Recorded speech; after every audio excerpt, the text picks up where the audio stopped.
Alright, say stuff? Cool. So before my run begins, of course, this is for St. Jude's, so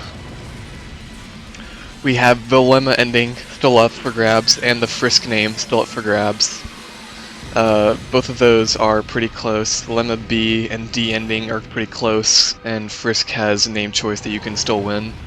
So, obviously those are all very good, so that's donation. And if we get to $200 by, I don't even know what time, let me see how long that would be. In about 8-ish hours, if we get $200 total, but and by 8-ish hours in, then I'll be doing another run, which will be Pokemon Channel, and that is the best meme speedrun you'll probably ever see. So, not to like sound egotistical or whatever, but it's pretty great. Alright, so actually, which file, guys? 1, 2, or 3? Which file? Which file should I do? And then once I pick a file, we'll do a countdown.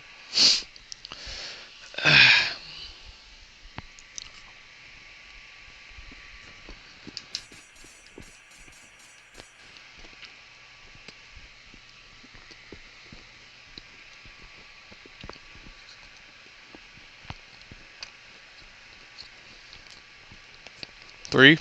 Alright.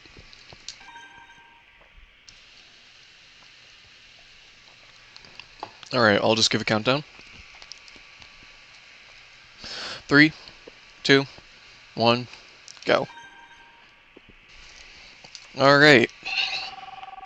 Welcome to Mashing A, the speedrun.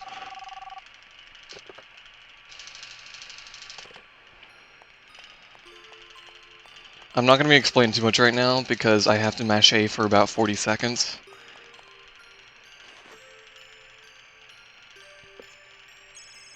I'll explain what's going on afterwards.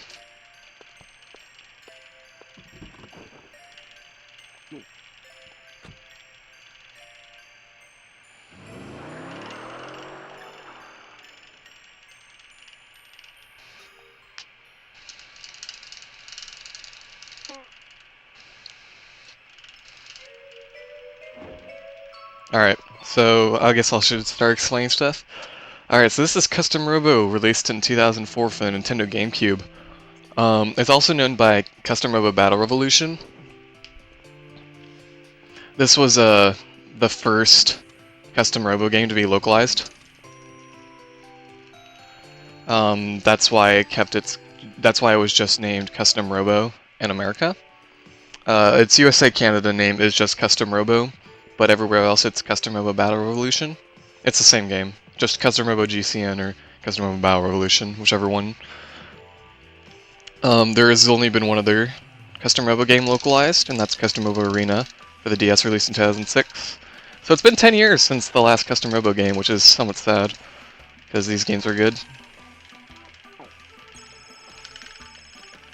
Not to be confused with Pokemon Battle Revolution.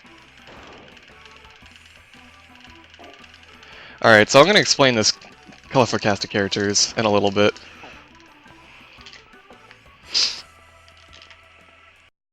I'm just going to be trying to explain some basic stuff. Yes, Ernest is in fact the best character.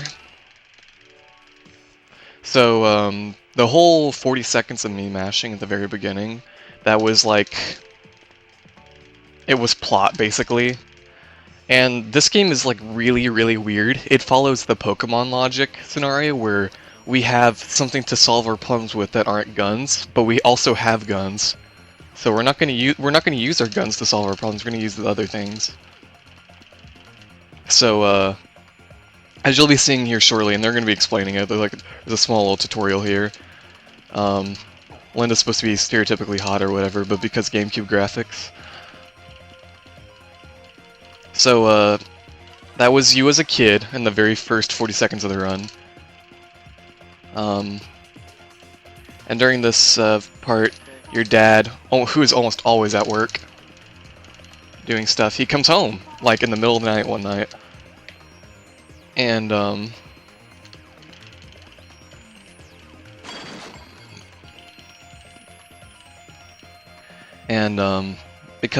And you're like, oh shoot, okay, alright.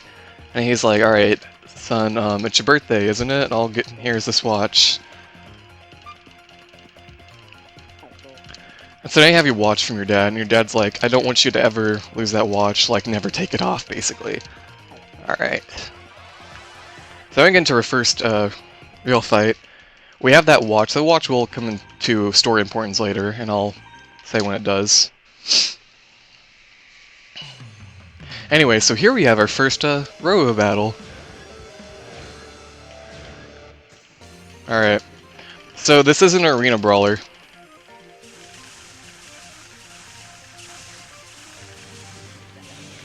Wow, we both went for the charge. Nice meme. So, what you're gonna see me doing a lot right now is charging. And charging is overpowered as heck. And is by far the best thing you can ever do. Well, with Ray 01, that is. This Robo is Ray 01.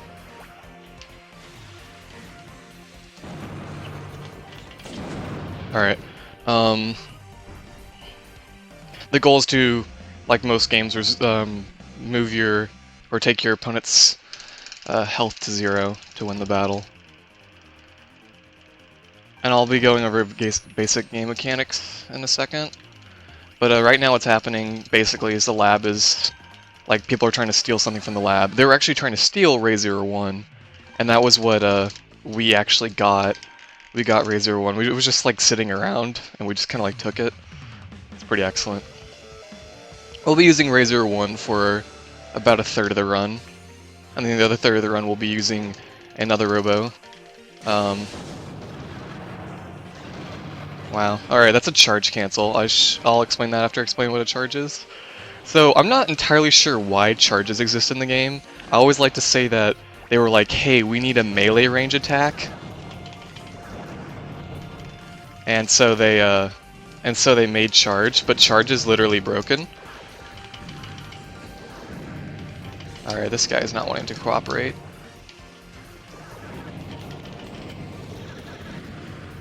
Come on, dude. Come on. Alright, that was a little bit slow. And so charges basically are an instant down move that does like over 100 damage. It's pretty insane. We will be getting a gun later that'll allow us to do over 100 damage. And when we do, it will obviously be what we use. So this game has a down system where you have those like 3 little rectangles above the number, and that number is your health. And the 3 little rectangles are how much like you have left before you get downed. And when you get downed, you have increased defense, but you can't attack or move. You're just a sitting duck until you rebirth. And when you rebirth, you have invincibility frames.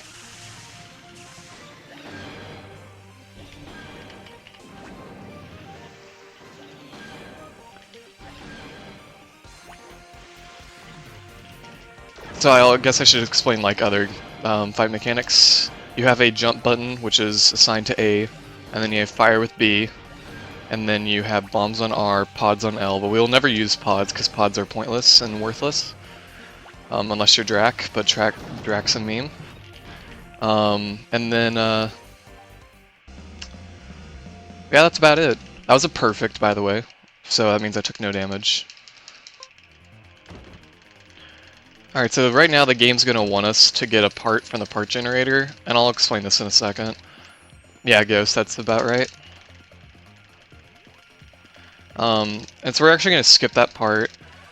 The game makes it seem like getting that part right then is required, but it's totally not. And so, like in low percent, you can just skip it too, it doesn't matter.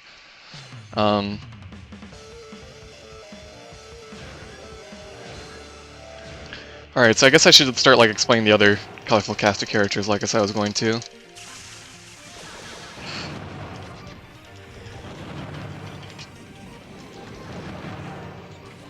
Come off it. So, at the very beginning of the game, after the long mashing cutscene. Alright. This guy is not wanting to cooperate. Not getting very good RNG on these fights. And so,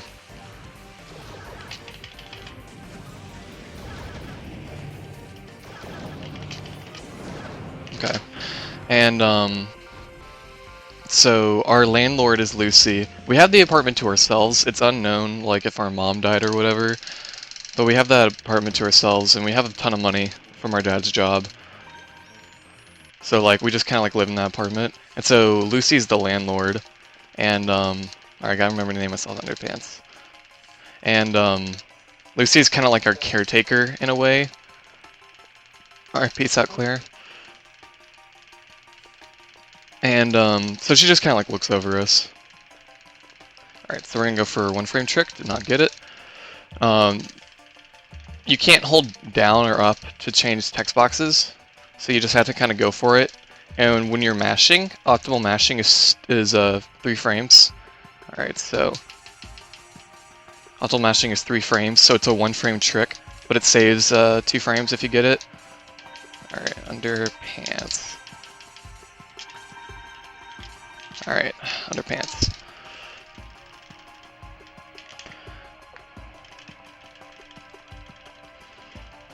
And so Lucy's our caretaker. We go to Steelhearts. Steelhearts is a bounty hunter place. And they just kind of like do other jobs that like the police squad doesn't.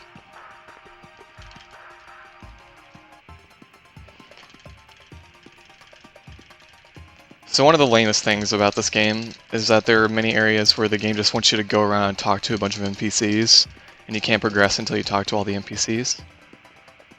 Luckily for us, it's not too big of a deal. We'll be going to the parts generator here. We'll only be going to the parts generator twice in the entire run.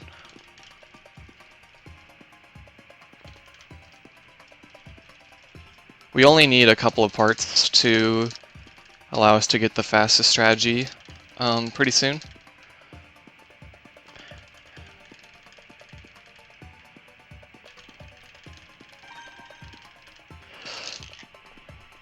I'll be saying the other one when we get to it. Anyway, so this is Steelhearts, like I said. Harry is another employee of Steelhearts. The pay stinks. Alright. So, Harry's another employee, and Ernest is the boss of the Steelhearts. And, Ernest is, like, clearly the best character at all. He's like the real tough guy, but he has like a whole bunch of memes around him. Like he really likes coffee and poetry, as I'll point out later. Alright. Okay. So there's this little like road to the side here, and there's really no reason that road should be there, but it saves like 0.3 seconds, so it's useful to us. And we find out that there's another employee named Marcia. Or Marcia, if you're, depending on how you pronounce it. It's totally Marcia, though. And she also works there, but we don't really know much about her right now. So we're going to the training gym right now, and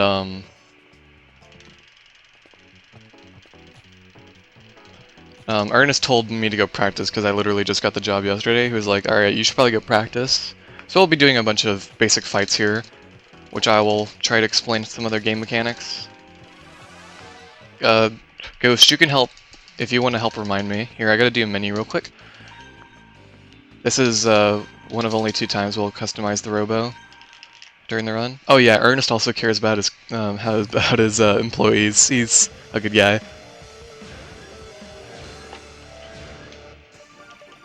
Alright, kind of bad RNG there. So there's these dice rolls, and dice rolls are a huge factor in this run. Oh, okay. So I have the 3-way equipped now. And that's what 3-way can do. While he was downed, it did 50 damage. I don't know how that bomb didn't hit him. And 3-way is like one of the best weapons you can get in this run. And you get it like the first day. It's pretty excellent. The reason the 3-way is so good... Oh, that was bad. Alright, the reason the three-way is so good is the game, you do so many rounds of bullets. Yeah, dice rolls help determine who gets first blood. Alright, that was not a very good Harry fight. But oh well, we got through it. Not a big deal. We don't really need optimal RNG to get an underestimate. So it should be fine. Even with like really bad RNG, I should be fine for estimate reasons. And so the melee three-way is crazy powerful. Any of the weapons in this game that shoot a large amount of rounds out, that you get really, really close, as we refer to as melee range, it does way too much damage and is just broken. Other instances that we'll be seeing will be... how did that... Did you see that? The bomb exploded on him, but he didn't take damage. That was neat. Okay, so this guy's gimmick is that he gets downed really easily.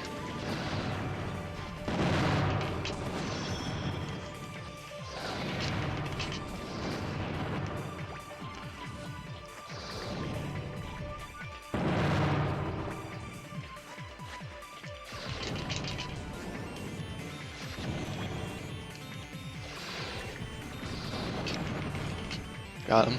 Okay. Oh yeah, the basic gun, which is the gun that you start off with, it's literally just called basic.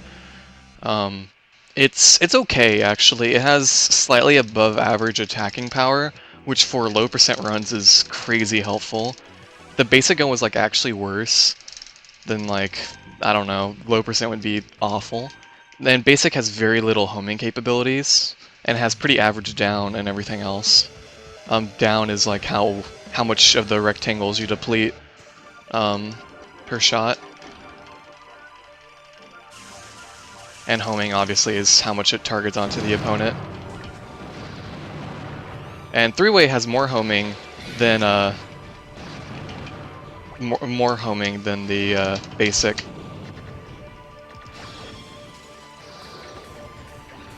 Oh, come off it! All right, I got it the second time. Okay. So now that we have three-way, I won't be charging as much, but charging is still going to be used. After we get our different Robo though, we will be hardly charging, if at all, because the other Robo we get, its charge is not very good. And since it has a higher attack power, plus the three-way, we don't really need to charge that much anyways. But you'll see that when we get to it. That was a good movement. You want to end up as close to the corner on those as possible. So, one cool game mechanic in this thing, and I'm saying that sarcastically, is that there's something called charge cancels, and charge cancels are the most annoying, like, thing ever. I can't believe it. Like, it makes me honestly so mad that they exist. Alright. This guy can be a little bit of a prick. Hopefully not too bad RNG. Okay. The CPUs rarely go for charges. Like, very rarely they do. But when they do, it's always super annoying to deal with. The instant down is really frustrating. There will be one instance later where an NPC, or yeah, an NPC that we fight, will have an instant down bomb. And basically, it's exactly like it sounds. Their bomb makes you instantly down no matter what you're at.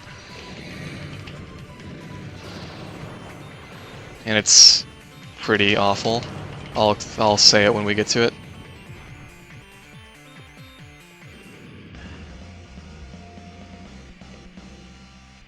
Anyways, the way that charge cancels work is when you are when you do a charge during the middle of your charge, you have invincibility frames. Even the shortest charge javelin has at least one frame of invincibility. So you always have a little bit of invincibility, and during that invincibility, obviously you can't be hit, you can't be touched, and your path can't be changed.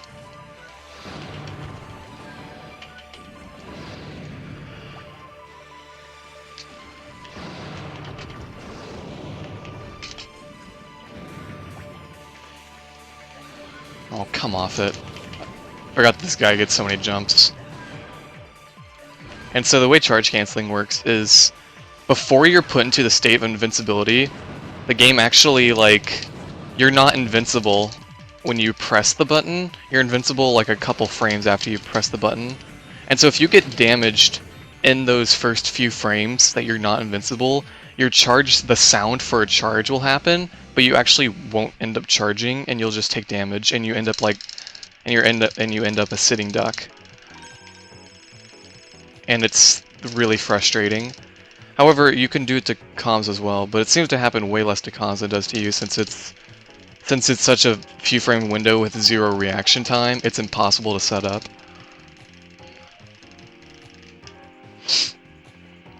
But if you get it, it's kind of like a feel-good thing, right?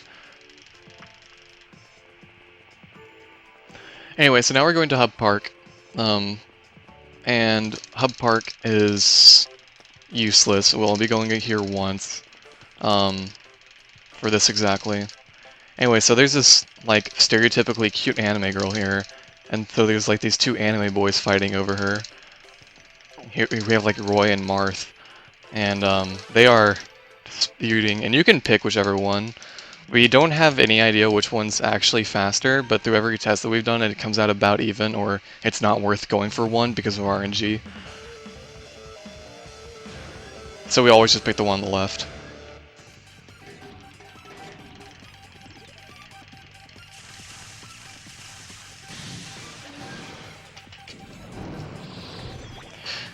One thing you might see me doing as well is I'll be throwing out bombs like pretty often, and that's because bombs are like our best way of doing damage when we're not in melee range, because that way you can't do a charge then or fire melee range 3-way. Come off it. This stadium's a little bit annoying to deal with. Come off it.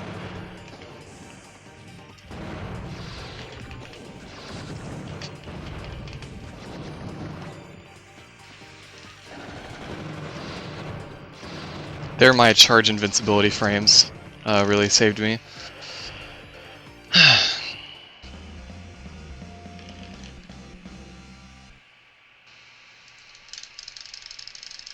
Anyway, so now we beat up these kids.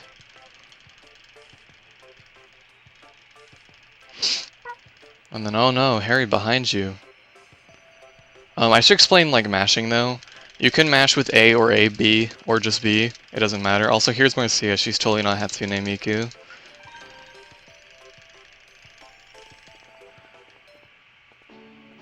Okay, movement. And Marcia is the other worker. As she explains right here, in order to get to the police squad, you need to be Class A. And Marcia is Class B. The first license you can get is a Class D license. And Class D license is enough to get you any Robo handling jobs. So you really only need Class D right now. And that's all what Harry says too. He's like, all I need for this job is a Class D, I don't need anything higher. But Marcia wants a Class A so she can join the police squad because her brother disappeared a long time ago from the police squad. And so she wants to, like, figure out what happened to him and stuff. Which is understandable. Anyway, so now I gotta go take the test. Let me pull up the answers real quick.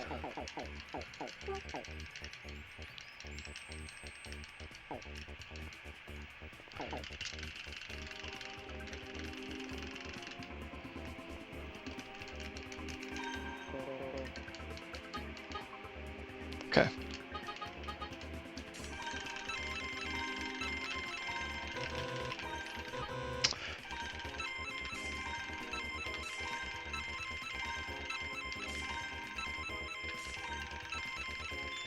You need 80% to pass.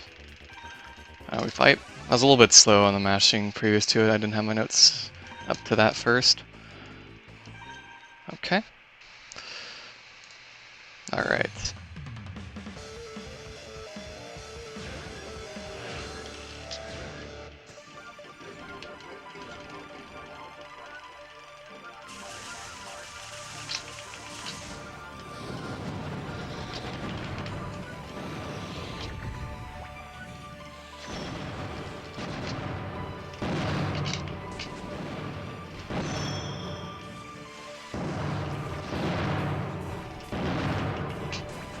Again, melee three-way is broken. Easy. Good fight. Good fight. Good fight. Okay. I need to go back to Harry. So now I got my Class D license. I should explain that, like, one of Harry's things is he's much like Brock from Pokemon, where he just really likes talking to girls, and that's all he does is, like, he's like, every girl he sees, he, like, I don't know. He gets really excited. But the main difference between him and Brock is that, well, he actually gets girls' numbers. I mean, I know Brock got, like, that one in Gen 3, but you know what I'm talking about.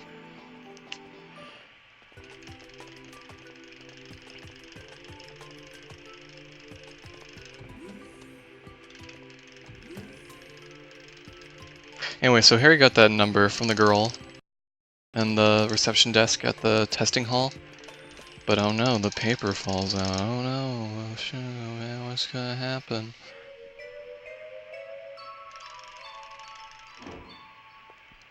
Okay.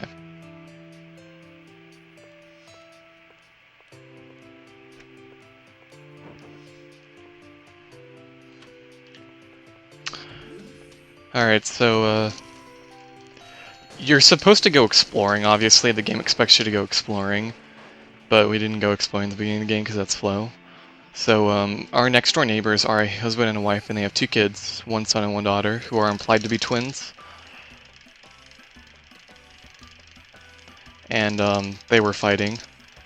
So actually, Lucy, our landlady, called Steelhearts to help make them stop yelling at each other. And, so we gotta go do that. Okay, I was gonna explain mashing, I never did. So the way mashing works is, like I said, you can press A, B, or B, and it advances the text box. It takes one button press to fully load the dialog box, and then another to scroll it. And so even with perfect mashing, every text box takes at least 3 frames.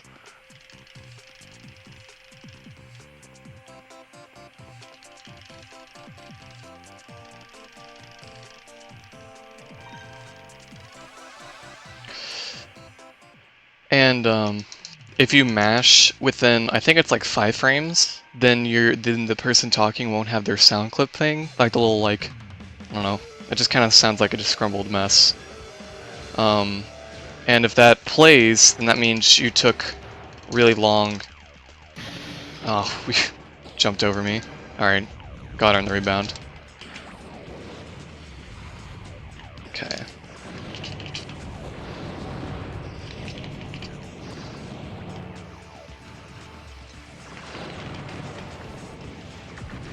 Okay, that was weird.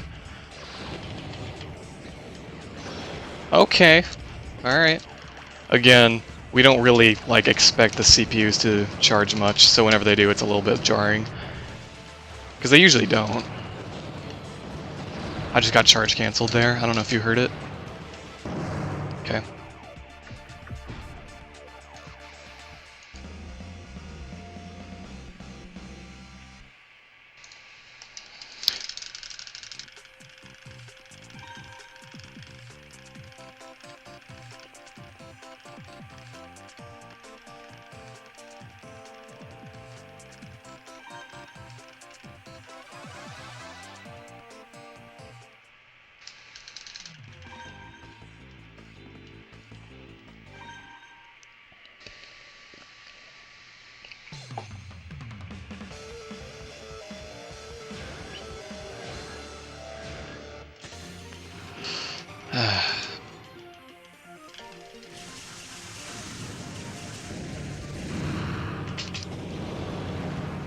So the husband has this funky head, as the model's called.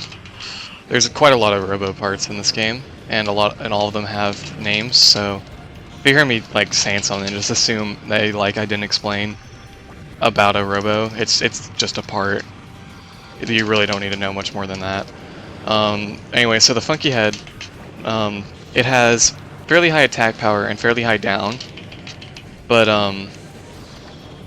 the problem is that when when itself gets downed, it stays down for a really long time. And so we can abuse this, and we can do a crap ton of damage to Funky Head while it's down. We'll do this in both husband and wife fights, because we do fight them again.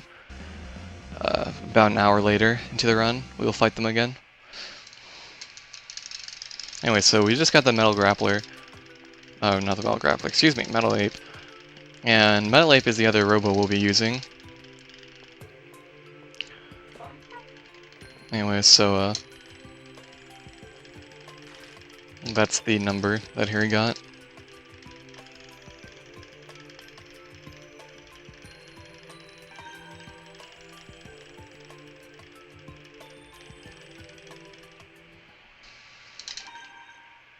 So yeah, we are playing with no memory card in.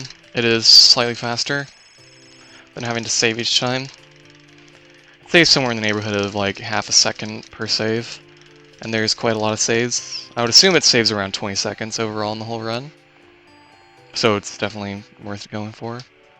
Anyway, so now we're going to Bogies. We'll meet one of the other best characters in the game at Bogies, besides Bogey himself.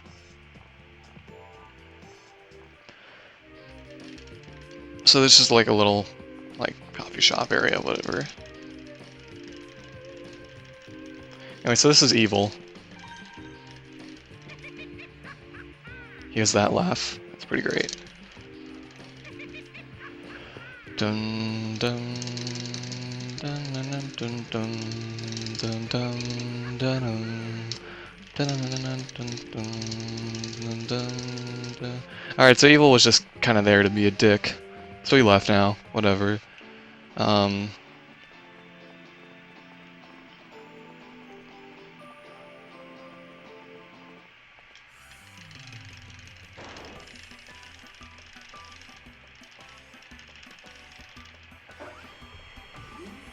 So it also, while I was mashing through there, it was revealed that my character, Underpants, went to the dark blue. I'm not...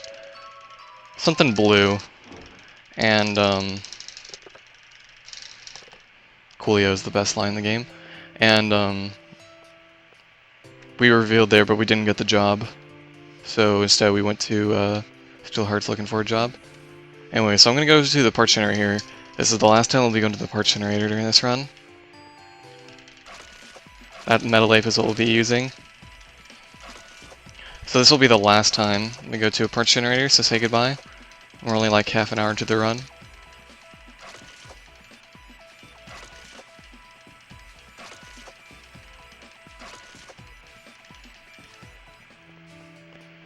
There is a strat that uses the long thrust legs, but it's not entirely worth it. You can if you want to. It's not like it loses time or anything. It's just that it's not really worth it. Anyway, so you know how the game has been kind of having a fun feel or something? It completely changes, and this guy's just dead. We get called, and this guy's just dead on the ground. Also, Ernest is here standing up, so that's the only time you'll get to see this in New Journey. Which is what the speedrun is. It's in New Journey any %.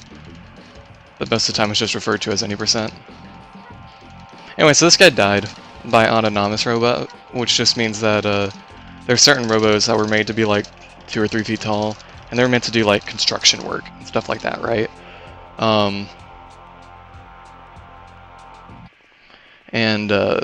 So this guy was killed by an autonomous robot, but we don't know what. So Marcia did something called a half dive. Only certain people can do a half dive in this universe. And what the half dive does, it allows them to like read the last thoughts that were passed through the Robo Cube. And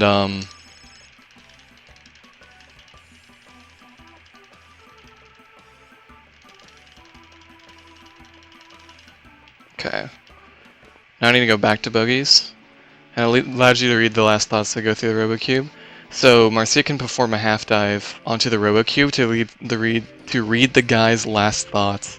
It's a little bit gruesome. Title does still stay Mansion? Okay. I let somebody know about it, but I don't know if they fixed it. Just gonna add somebody.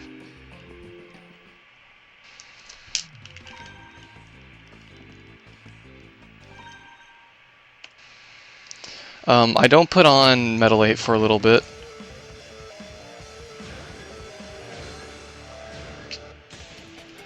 I'll put on Metal 8 soonish.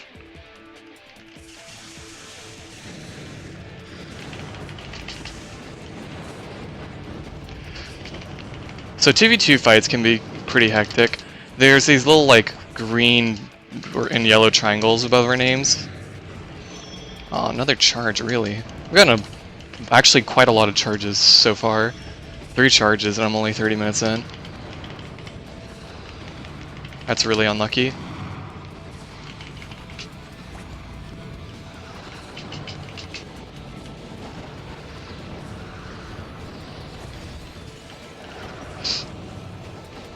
Harry doesn't seem to be doing crap. That's one thing you'll notice too, is there's quite a lot of 2v2 fights in this game, and I'm getting screwed over by RNG right now. Alright, so I'm actually going to play it a little bit safe.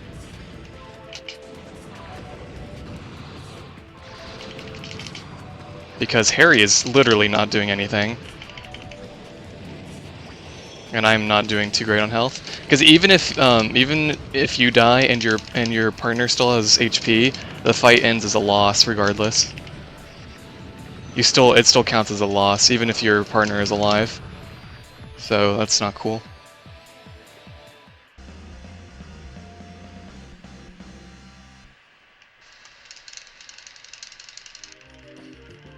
So that was a little bit of a bad fight.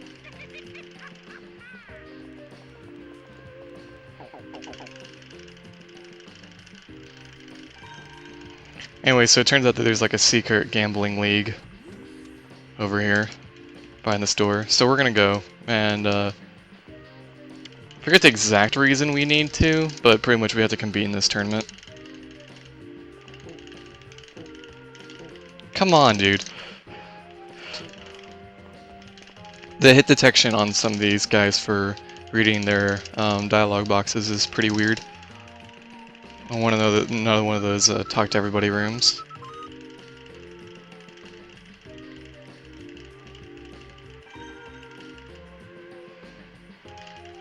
Anyway, so we have Polly. Polly's one of the best characters in this game as well, but he barely shows up.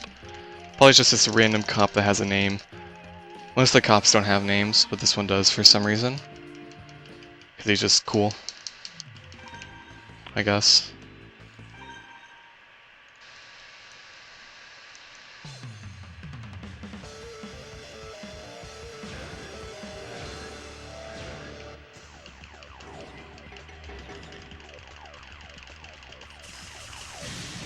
Oh, come off it.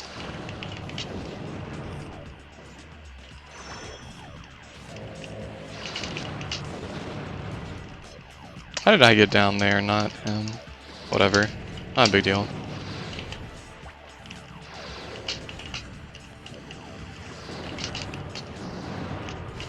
Okay, cool. That's a magma zone. And magma zones are kind of neat. They do about 100 damage to whoever falls in them. Nice. Okay. The CPUs also don't seem to try their best to avoid them. So it's, like, neat.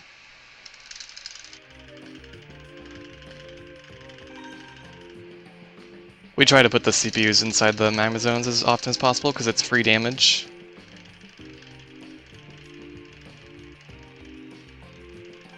It's very, very rare we get perfect fights in this game due to how random the game tends to be. We try to optimize fights as much as possible, but it's difficult.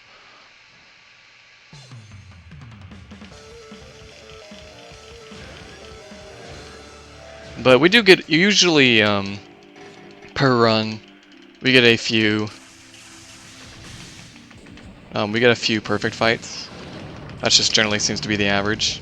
Alright, so this is just the husband fight. We fought just the wife earlier, but this is just the husband now. And the husband has this neat arena that has ice physics and an arena brawler. I don't know who the fuck thought that was a good idea, but you know, it's okay. We're all good.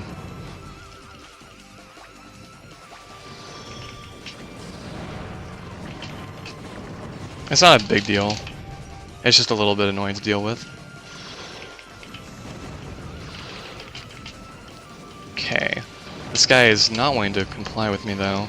That's not too good. Okay. The tile does still say mansion. Alright, I'm gonna try to fix that.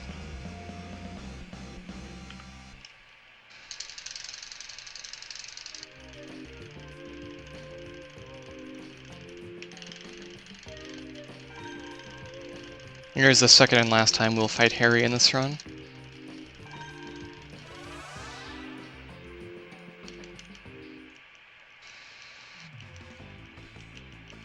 Oops, excuse me. Okay, channel. Okay.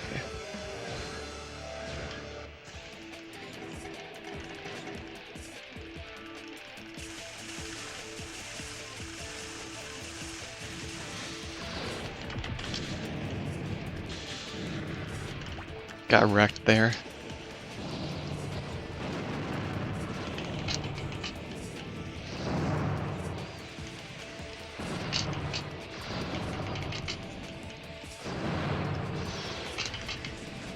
It's mostly okay if I ever damage myself with one of my own bombs.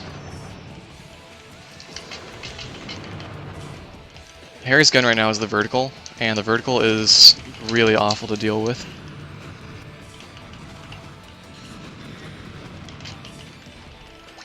Nice double down. Okay, there we go.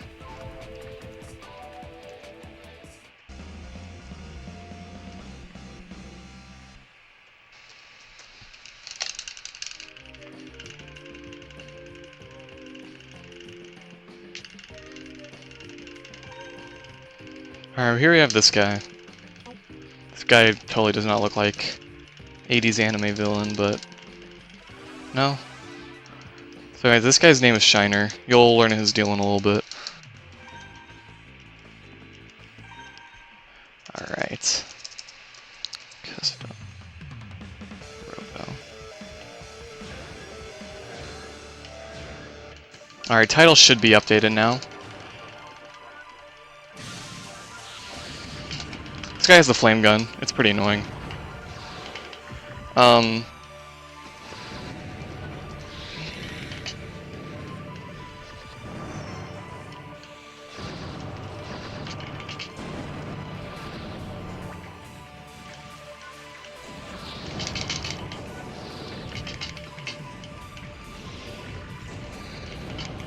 Really, I'm surprised that downed me.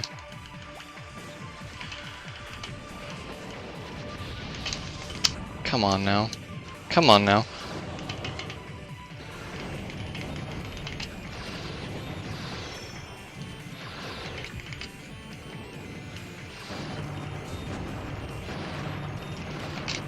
Come on. Alright.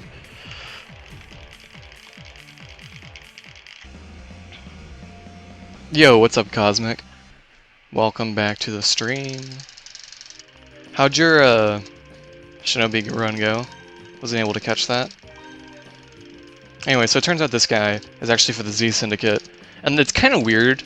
The game is flowing with tutorials. I don't know why they have so many tutorials in this game, but they do. But they don't really explain what the Z Syndicate is.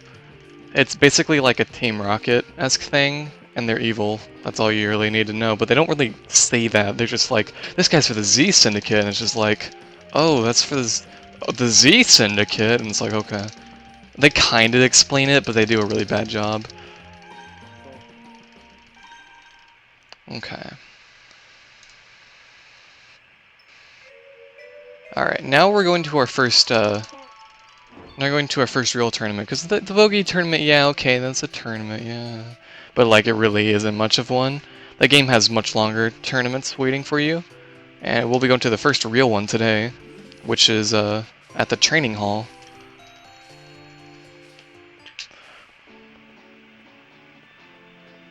First we gotta go steal hearts.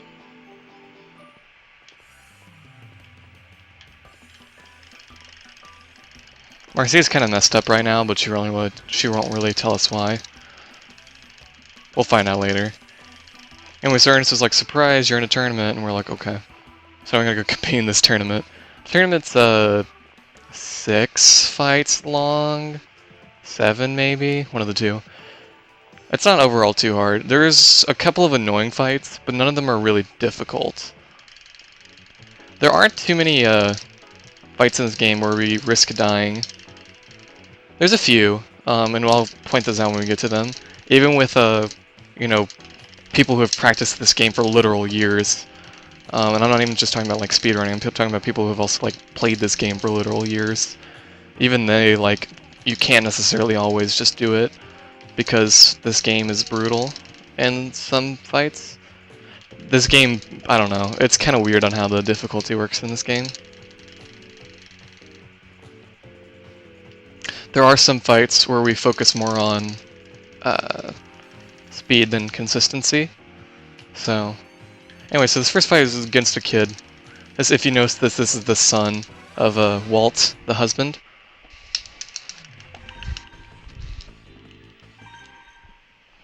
It's a little bit hot in here. I wonder if I can turn on my fan.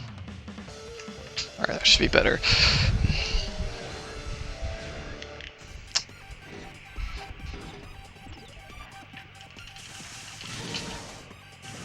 Oh yeah, the best sound. Alright, I'll stop that. Come on, dude, I can't land a hit on this guy.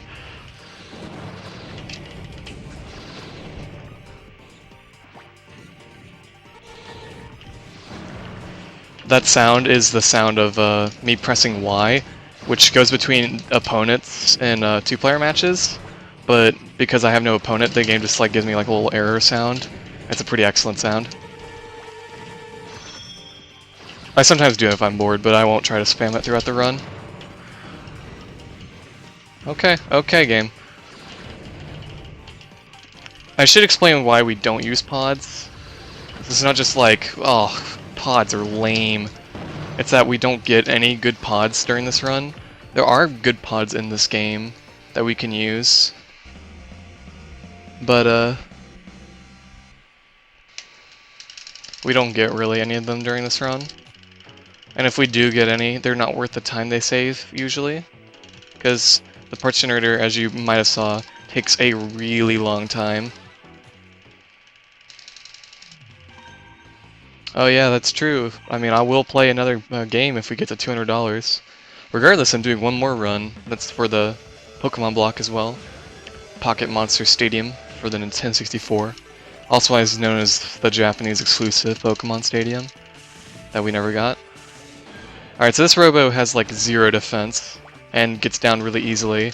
But the developers were so kind as to give him the most annoying, or if it's not the most annoying, it's one of the most annoying guns in the entire game.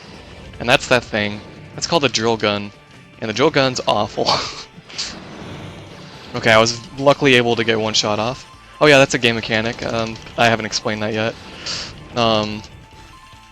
If one of your bullets flies into an opponent while they also have bullets flying, then their bullets will disappear if they get downed. I don't really know why, it's just kind of a game mechanic.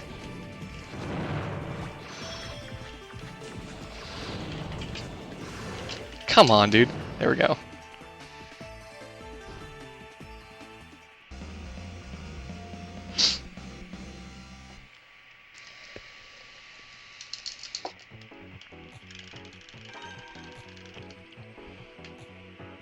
So that was annoying fight number 1, and here's annoying fight number 2. So remember this part girl? In a matter of a few days, she got her license to custom Robo, to Robo battles, and then already got enough parts to have a really good build, and this fight's incredibly annoying.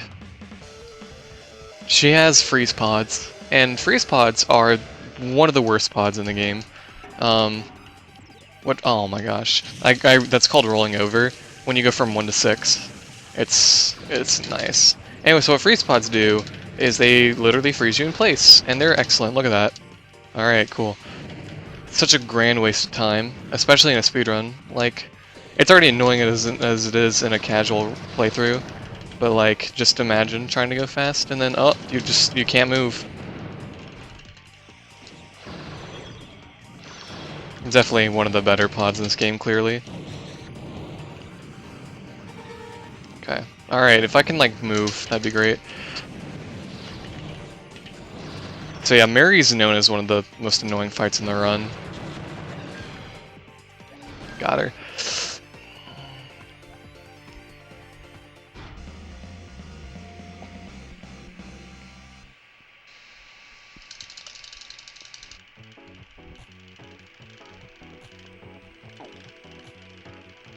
Okay, so Harry's next fight is versus Marcia.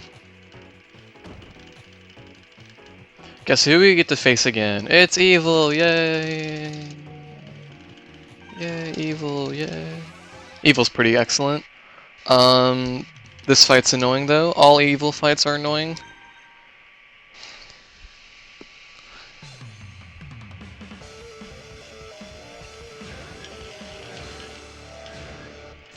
Okay. Alright, looks like I'll get a free charge in. Which is good. Free extra couple hundred damage.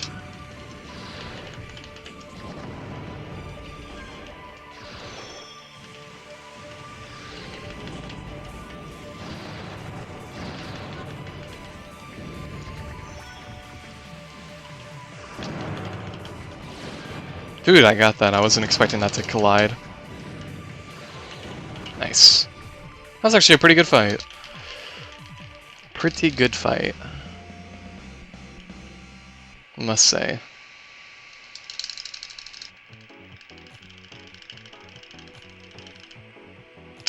Okay.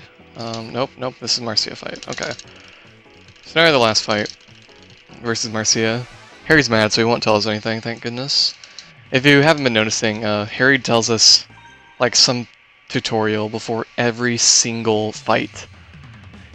And it gets annoying, honestly. This is definitely a game that the developers intended for you not to play in one sitting. Because there's too many obvious game flaws if you play in one sitting. Like, they're just abundant. Obviously one of them being the tutorials really stack on you. The game actually makes fun of that later. I'll explain that then. Marcia's gun is a good melee range gun. Does a ton of damage if you get it really short.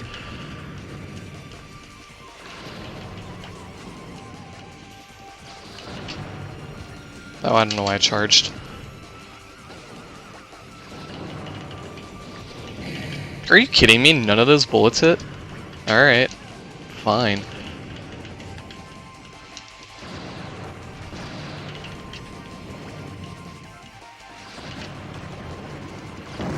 Alright, cool.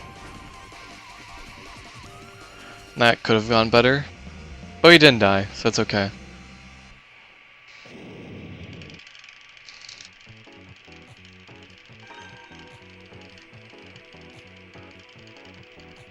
Anyway, so, Underpants here just won the tournament, and we gotta promote Steel Hearts for our boss.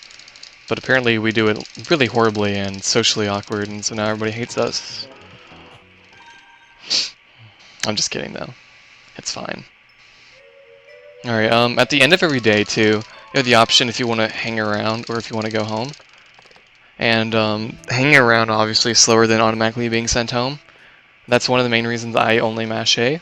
Most runners mash AB. I think a couple run mash A. I know I do, but I don't know. I think someone else does. I'm not sure. Ghost may know.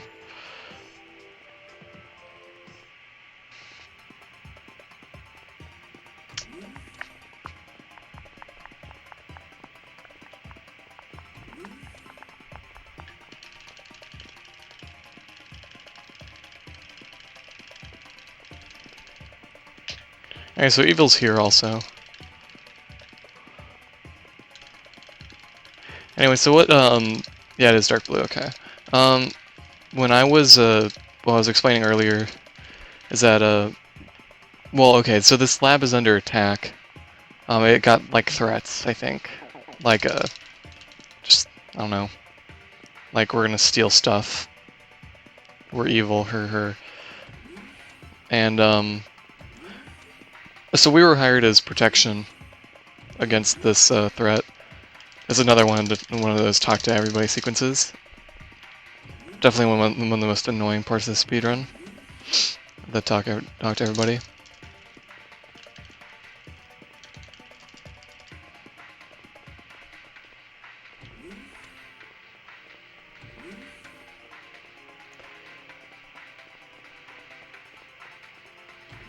Oh, I didn't talk to Evil. Rip. I'll go back for him.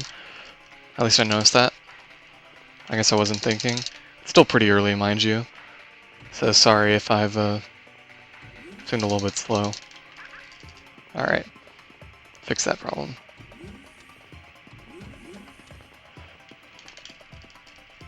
And here's the last person we have to talk to.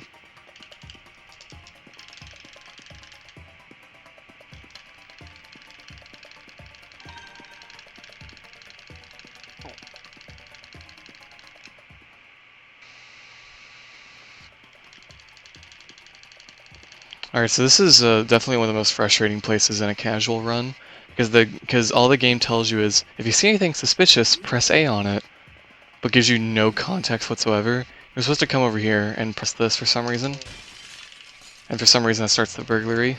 So now there's a burglary going on, so people broke into something, I don't know. And, Evil was watching this room.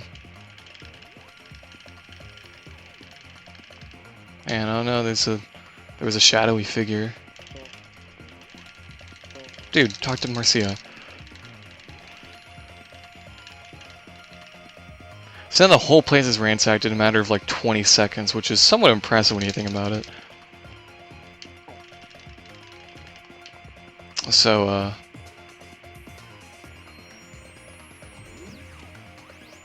nice little clip there. Saves a handful of frames.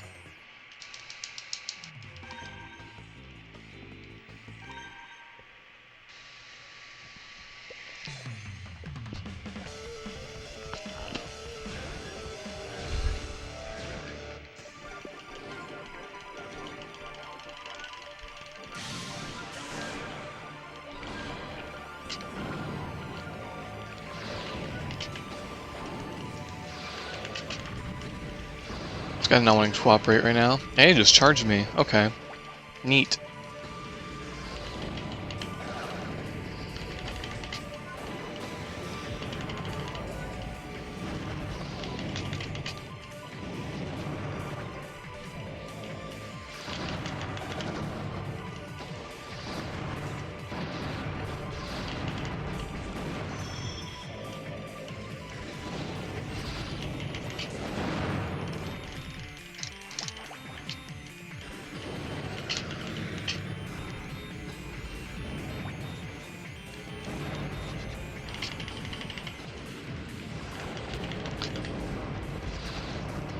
Okay, so after this fight, I'll be putting on the Metal Ape. And from here, we'll be using Metal Ape for the rest of the run. This very next fight, we'll be using Metal Ape. So, hashtag Metal Ape. If I can get this menu, it looks really good. So hopefully I can get it. Okay, or not. Whatever, not a big time loss.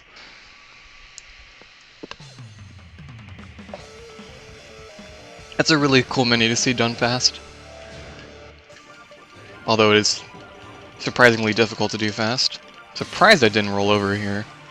Anyway, so this is Metal Ape. He's heavy, and he gets downed pretty, it takes a lot to down this guy.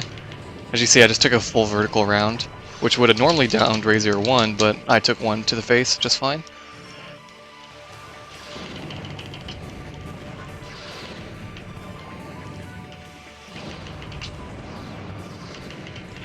There will be a fight coming up, and I gotta explain something right now, so I don't forget to. There's something called the down glitch, and the down glitch is really, really, really weird. It's probably due to poor handling on the game's code. But basically what the down glitch is if you get hit by a bunch of rounds, or if you hit somebody with a bunch of rounds of your gun, like really, really fast, like almost instantaneously after each other, then then like it depends on a lot of factors. It depends on your angle, your speed, where they are, how far away from their gun, how far away from you they shot their gun, like a whole bunch of things.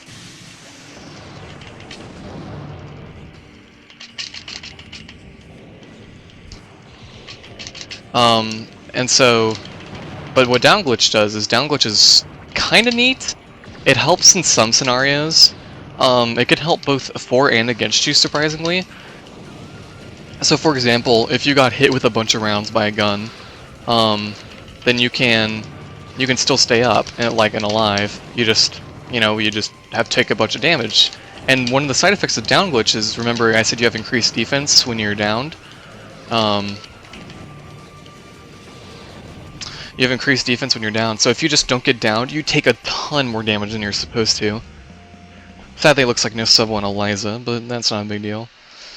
And also that's good for opponents. The 3-way can do the down glitch. It's just very, very, very specific. There are other guns that are way better for down glitch than 3-way, but it is possible with 3-way. And there's no way to set it up. It just, if it happens, it's like, whoa, I got down glitch, and it's like, okay, cool. The reason down glitch is cool is obviously because it does a ton of damage. And if it happens against you, it just, it takes... You don't have to wait for yourself to get back up. But it can leave you under-advantaged if you take too much damage. So it's not a big deal. Either way, it's a interesting glitch. Default bomb and triple shot are optimal. Default bomb is definitely most optimal for this run, as the bomb selection you get in New Journey is kind of awful. And there are some decent bombs later into the run, but you get them so late that they're not worth the time that it takes to get to the parts generator. And triple shot is way optimal for this early into the run. The TAS uses vertical.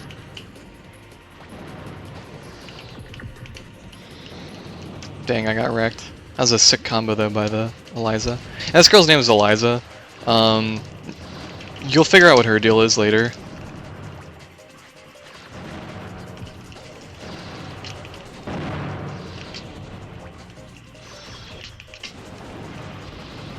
Dang, I got comboed hard. Alright. Not too bad, Eliza, though. I haven't died yet, so it's okay. Just got some slow fights. Again, like I said earlier, we don't really need fast fights to go under estimate. We just don't need to die a bunch of times. I can probably die and still have some pretty slow fights, and still get under estimate. That's all that really matters right now. We're just trying to have fun here.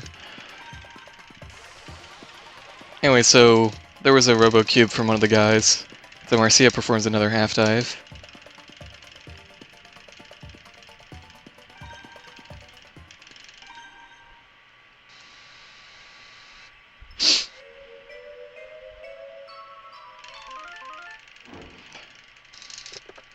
Anyway, so now I gotta go to bogeys again. You'll see why in a minute.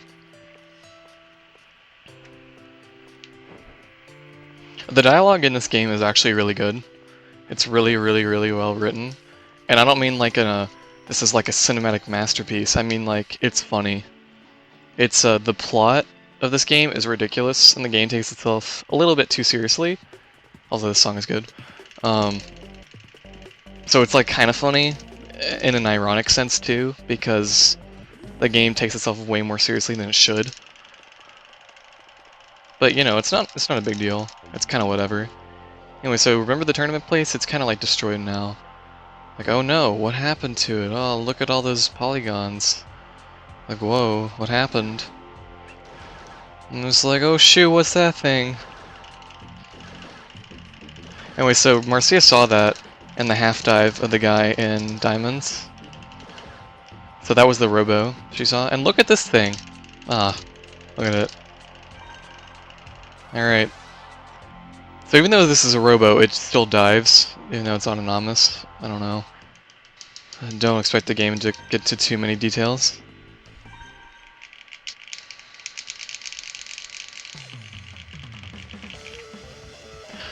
Hey man, I don't usually bash on this game's plot that much. Everybody else seems to. Alright, so I went for a really risky strat there, and it paid off. I got a good dice roll.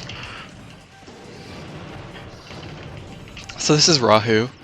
Rahu is scary. This is the easiest Or, this is the second easiest Rahu fight. You'll fight Rahu 4 times in this run. Oh, that just got down glitched. You saw there I took a ton and none of my rectangles went down. Oh wow, I went for charge. Alright, I gotta start playing this a little bit safe. Okay. Alright, there we go. We should be fine now.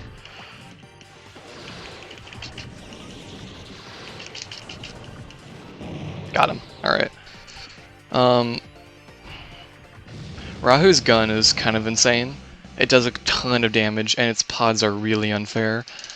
The pods do track you, and it takes like a minute for them to explode. It doesn't take that long, it takes like 25 seconds.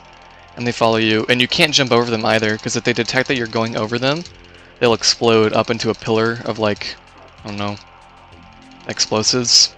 And they're just, and it still damages you. Yeah, I know what you mean, the high school scenario.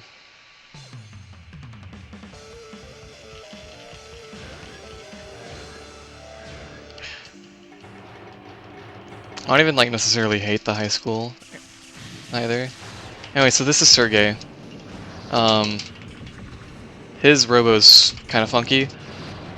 One thing you may have noticed just then is that this, okay, so there's something called illegal parts, and illegal parts are basically just OP parts that the evil team uses, and you're not allowed to use them in tournaments is the idea, hence the term illegal parts.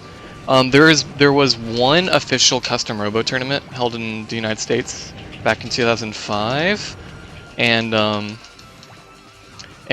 ruling for illegal parts was you were allowed one illegal part. That was the ruling. And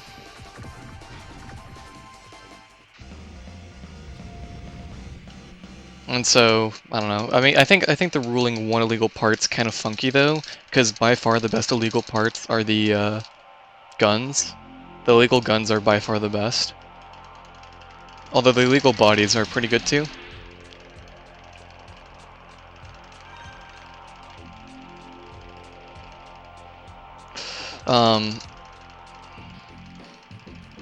Anyway, so they're freaking out over Rahu, because apparently they know what Rahu is, but we don't. Us as the character, we don't know what Rahu is until just now.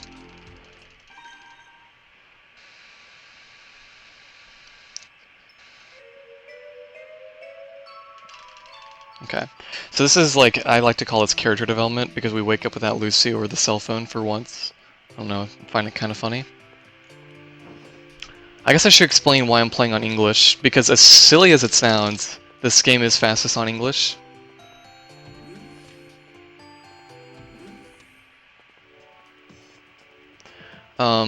This game was released in Japan, obviously. I already discussed that earlier with the name Battle Revolution. However, for some reason, for unknown reasons, the Japanese version of this game has an extra day. This run has 12 days of gameplay. The 12th day being the last day.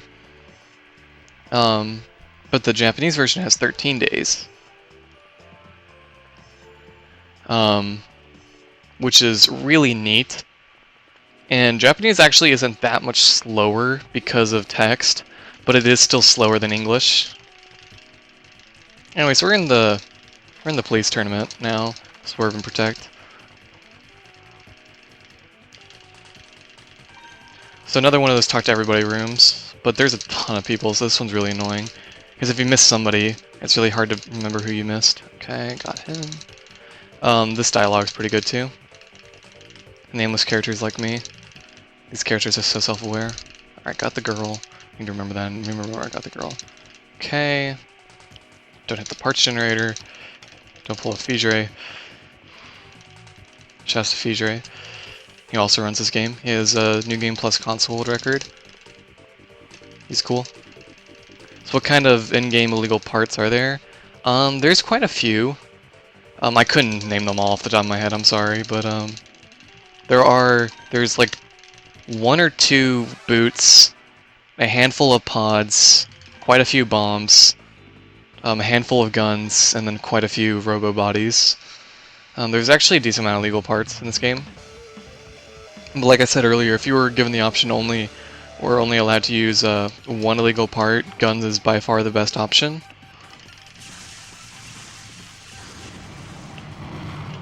Anyway, so now we're fighting the husband and wife's kids, which is slightly different than fighting a husband and wife.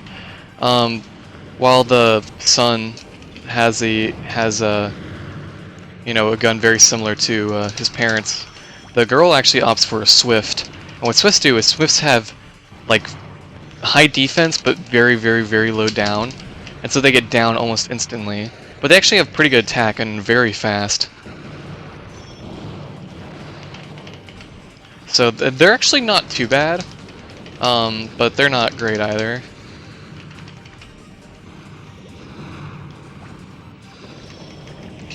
Yeah, like I said though, English is fastest. PAL is slightly slower. So American version is fastest of this game.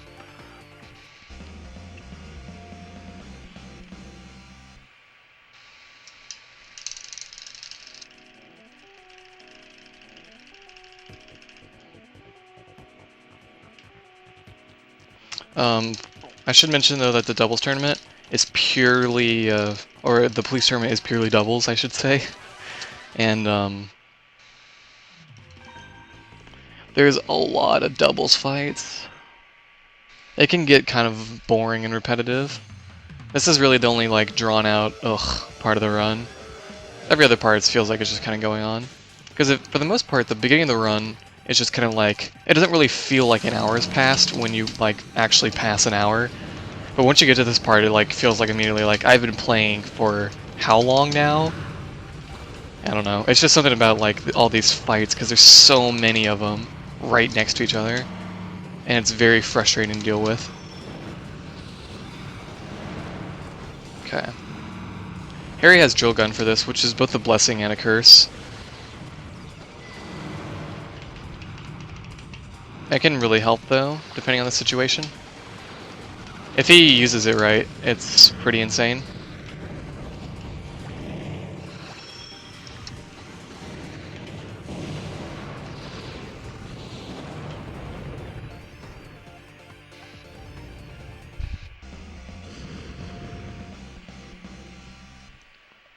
Yeah, so this is really the only lull of the run.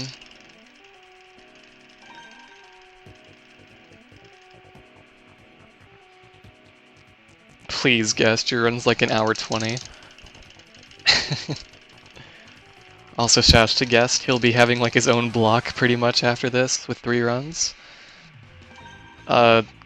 Kirby Planet Robobot, Pack and Roll, and something else. I'm not sure what the other one is off the top of my head.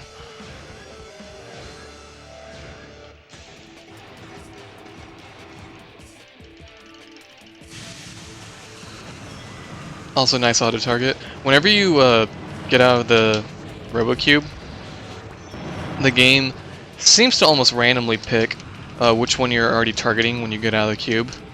I think it's determined by how close you are, but the game has proved me wrong on that. So, I don't know. Tilt and tumble? Gotcha. I'm sorry. It's early, man. I'm sorry. It's nothing personal. In doubles, there is no real strategy. It's not like go for one, then go for the other. Generally, it's actually the opposite. Usually, it's go for both.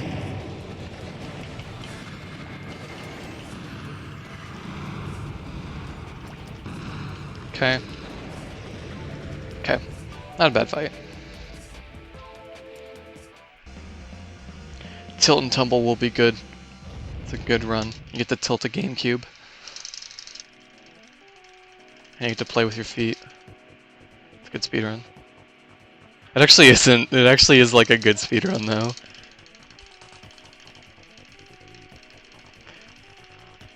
Alright, so this is the last. Like I said earlier, this is the other husband and wife fight that we do in the run. This fight's pretty straightforward. Nothing much to say here, except this time instead of being on the Carmen stage, the wife, it's on Walt stages. And that means more ice physics, yay! Love ice physics.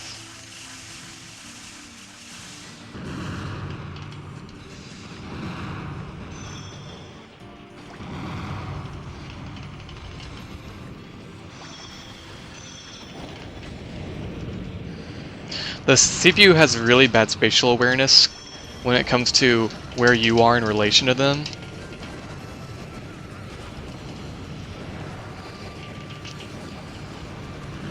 It's honestly kind of funny, because they because you'll just be standing right next to them, wailing on them, and they just won't even notice. And you can just get free downs, and they'll continue to keep targeting. Luckily, Harry was still targeting Walt as I went over, so that was a good fight. That was a really good fight. Really good.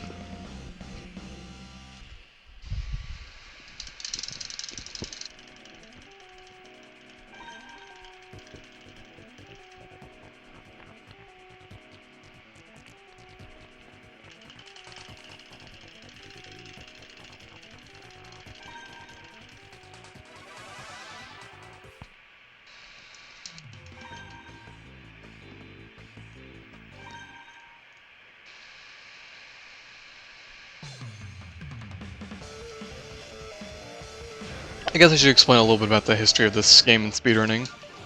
So way back in the land of 2013, there was exactly 2 runs ever, 2 runners ever done in 2013. That was the first year a custom Robo speedrun was done. So the first one of them was me. All the way, by the way, shouts to I Love Robo Battles being the best line in the game. Before the fight happened. And so it was me and another guy whose username I'm drawing a blank on right now. He did a run back in December of 2013, and I did my runs back in July of 2013. Getting kind of bad RNG here.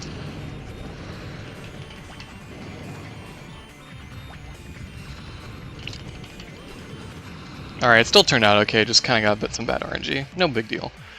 Anyways, way back in 2013, except I was doing low percent runs, and the other guy did an 80% run of New Journey.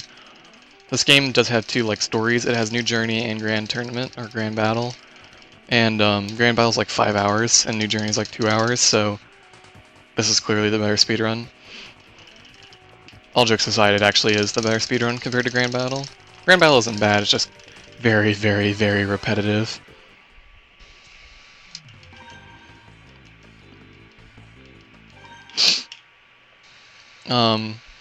And so I had low percent world record for a very long time with a 304.43, and that just got beaten a couple months ago by Drac with a 250 something. Low percent can go lower than that though. I will come back to low percent at some point. Also, that's a thing too in doubles. If people spawn somewhat next to each other, then the game lags hard.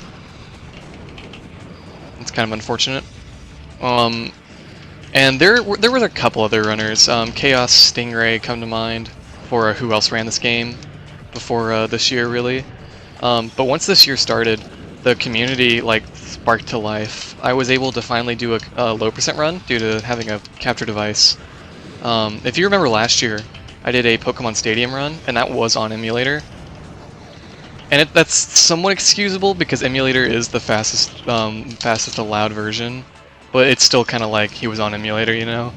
Anyway, so I was able to do a low percent run, and somebody who had just picked up the game, Dark Lord Dracula, who is a cool guy, he had just already picked up the game, and he was learning 8%. He was like, dude, whoa, you're doing this game 211. I was like, yeah, I have low percent world record. He was like, oh, okay.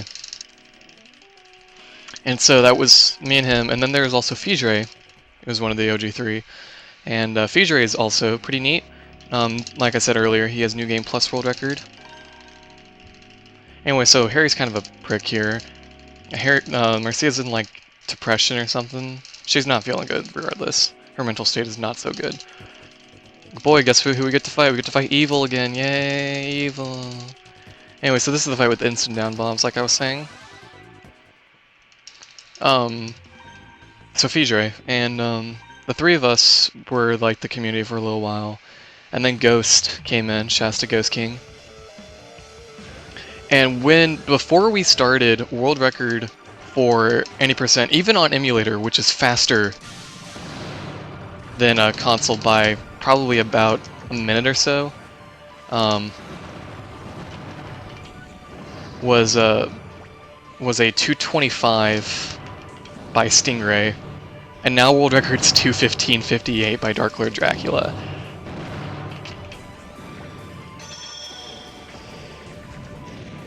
That was a good fight. So yeah, this game has been destroyed this year. Brought down 10 minutes. There is a new strat for the maze, which you'll see at the very end of the run, which ended up saving about 3 minutes. But then otherwise, it was just a better parts route, because Crystal Chaos and Stingray had kind of a funky parts route. But the parts route we use now is way better. We had a parts route earlier this year too that used Javelin. And Javelin might still be worth it, but it's not. The odds of it being more worth it than not are just not high enough. So it's just worth it to not go for Javelin. So we just go for Metal Ape.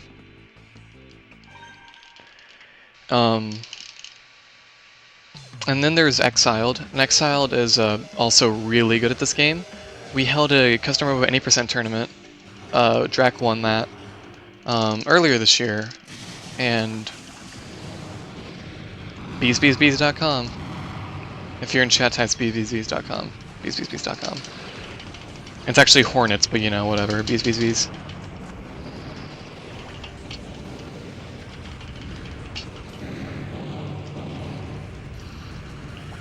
Exiled came out of nowhere and is like the prophecy. He's insanely good at this game. He's held world record multiple times at 80%. He does want to do other categories, but right now he's only done 80%. He is really good though. He's a good like internet personality too. So just check him out if you do. Just honestly check out the entire custom Robo community. We're cool, I swear. If you're interested in learning this game too, I know some people, it seems like Custom Robo kind of has a cult following to it, because the people who know about Custom Robo really like Custom Robo, but the people who don't know about Custom Robo have never heard of it in their lives, or maybe heard of it because there was an Assist-Trophy Smash Bros. Brawl. For the Ray Mark III.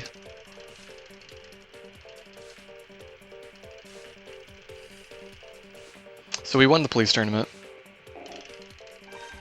Yeah, if you want to, we have a Discord, and all of us are really open to giving advice on this game. A lot of it is memorization. You'll see me a lot of times cutting off the AI in the middle of their path, even though I seemingly would have no idea where this AI is going. That's just because of pure just amount of grinds I've done this game. I played this game a lot casually as a child, and so the fact that I was able to do runs already was amplified by the fact that I already knew how the AI worked for the most part. Anyway, so now we're talking about my watch. And basically, I explained to everybody that like I just don't know anything about my watch. Harry and his sister invited me to dinner, so we had dinner. It's nice. That's Myra.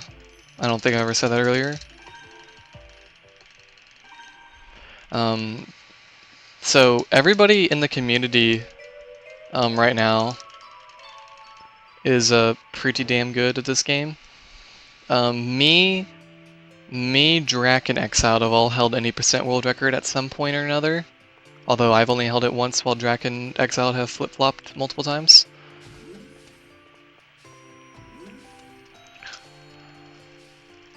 Alright. I'm drawing a blank on where to go.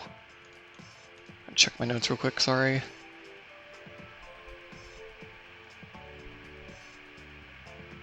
Okay.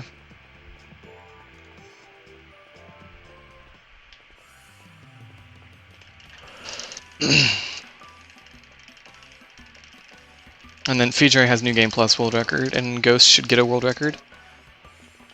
Ghost get world record in something. Get world record in all parts, Kappa.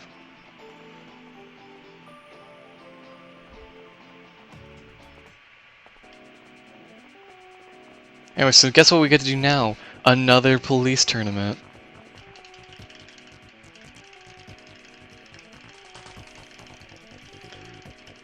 All these fights, I'm telling you, man, it's just so much right now. It's just kind of like, ugh. But luckily, this is like the last.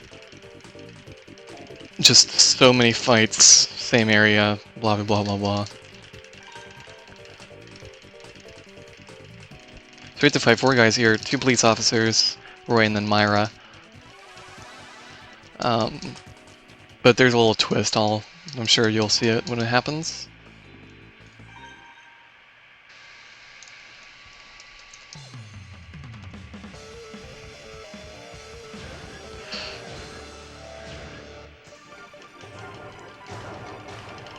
Cool, he rolled over. Also cool, I can't see what number I'm at. Apparently I was at a high number.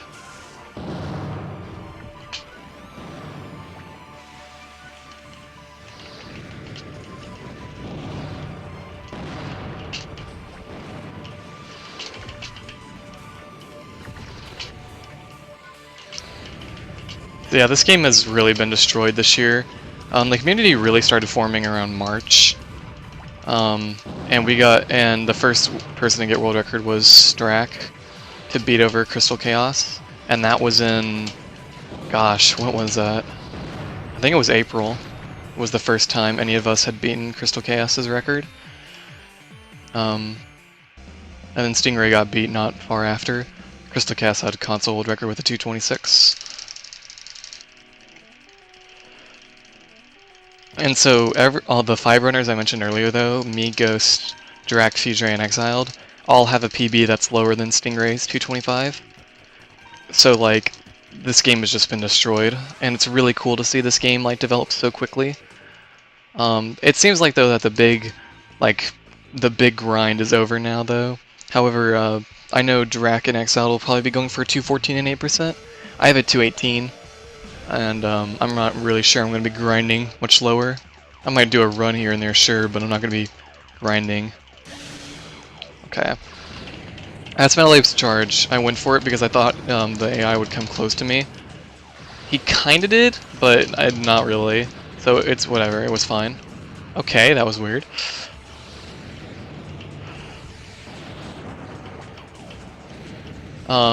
And so there's been some interest in the other categories now, besides any percent.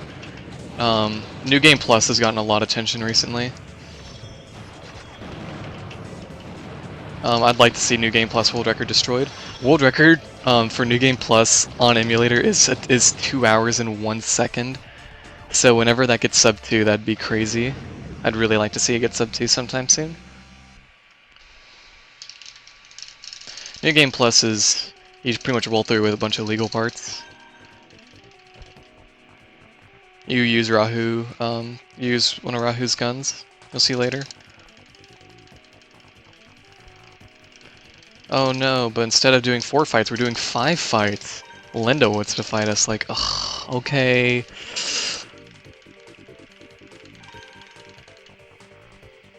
Guess we're fighting Linda too.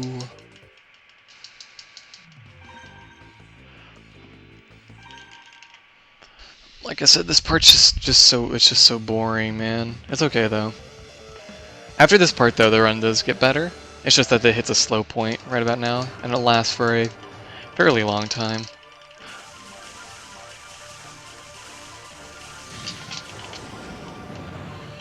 I only hit myself with that bomb, that was good. Alright, let's see here.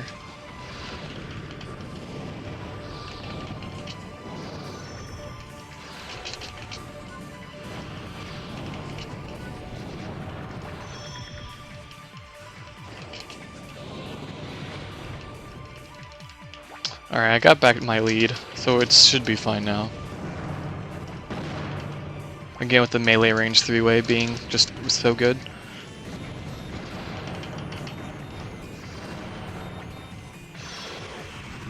Damn, none of those hit. Alright, that's fine though. Cool, just like that.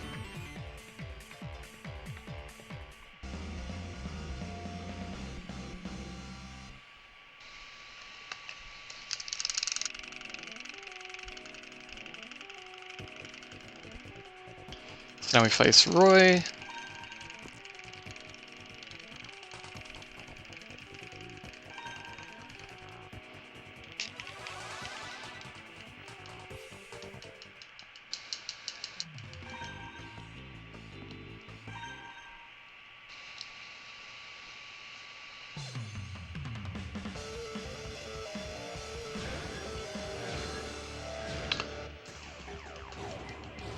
None of these fights are really too hard.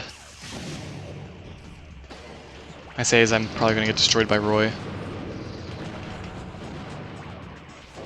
As you can see, even when I take him down to a deficit early on, I'm still able to come back fairly easily. I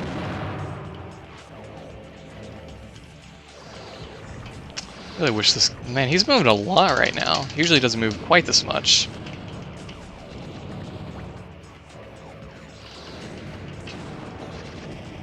Get him in the lava? Yeah, got him.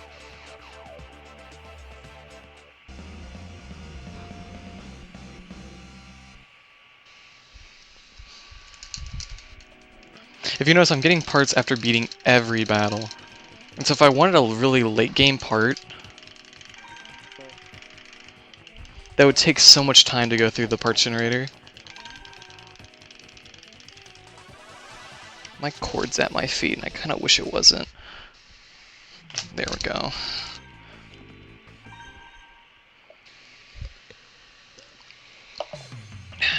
Okay. Okay, cool, he got stuck. I should probably explain that. I didn't explain that earlier. It's happened a few times now. The AI can get stuck when aiming the Robo cube. Nothing really interesting happens, it's kind of funny, and you can easily predict, so it's really helpful. It's seemingly random though who it happens, and it seems like some people can never get stuck, but others get stuck way more often than others.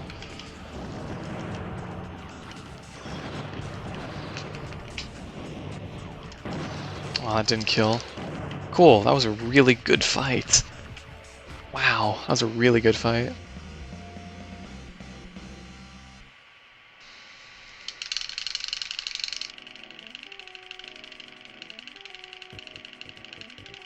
Guess what? We have to do another fight versus the chief wants to fight. Alright, this is the last of the really, really boring fights, though. Actually, this fight isn't even that boring, though, so... I can't give it too much hassle. Also, he goes into a stance, it's kind of incredible.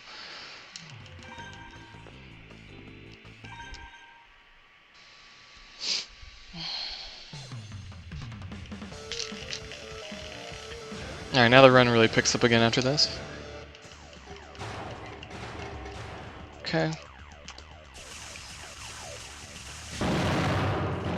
Even with a melee range 3-way, it didn't go down all the way. Just crazy. This guy, I believe, has the highest defense and down in the game. Besides maybe one that we'll be seeing later.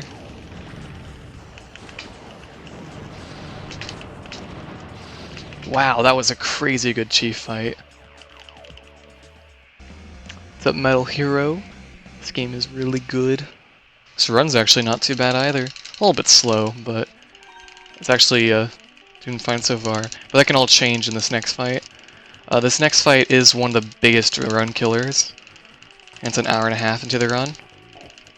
So it turns out that everybody's not actually Class A, they're actually Class S. And it turns out Class S is actually a thing for one. And Class S is basically like the Illuminati. And they have all these like secrets. But like you can only know these secrets if you're a Class S member, so it's like, whoa. So that's the reason they invited us to this like private tournament thing, because they wanted to test us. Now we have to actually go do our Class S test. But if you remember our Class D license test though, we had to take a written test too. There was like multiple choice section. We don't have to do that this time, it's just a fight. And this fight is definitely one of the most inconsistent parts of the entire run, so I'm going to try to take it as safe as possible, but RNG can screw me over and I can do nothing about it. The success rate seems to be about 50-50 on this fight, so hopefully I get lucky. Okay, let me see. Alright, so first things first in the safety precautions is I'm going to try to get him away from as far as possible.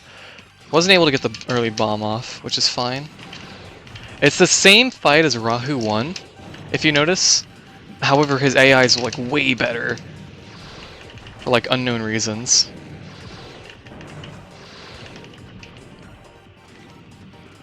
Wow, Gus just got a 4 Illuminati Pyramid, this guy. It's actually really impressive though. Good job, Gast, I'm proud of you. This guy is really not wanting to... He's just jumping around so much. Took my first hit. Unfortunate.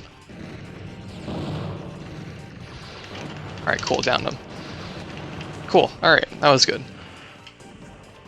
You can really only do a whole bunch of damage to Rahu if you punch where he lands.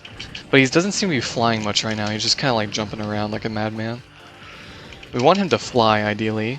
If he gets into the air, that's really good for us because it leaves him wide open to attacks. Also nice down glitch. Nice, melee range 3-way. Alright, cool, we got that first try. With 600 health too, that's really good. Alright, that worked out really well.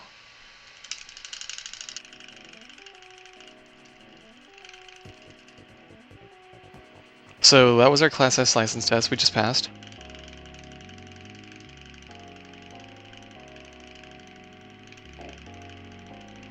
So all 3 of us passed.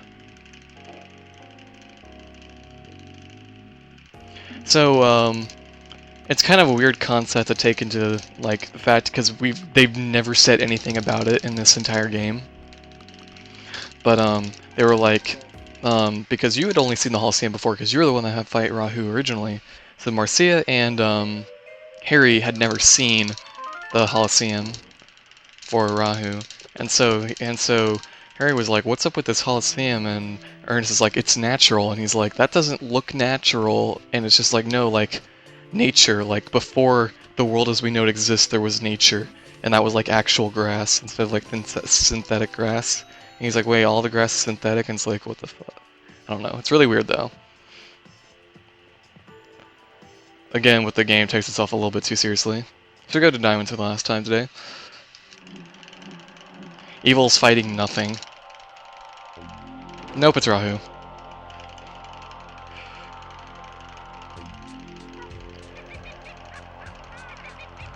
So this is where Evil's like, oh man, I'm actually evil.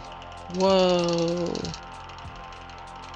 Alright, we're actually evil, whoa. And then like, oh look, it's totally Eliza again, even though if you look closely, it's not Eliza. And so we all think it's Eliza, but it's not Eliza. Just gonna tell you that straight up. It is not Eliza.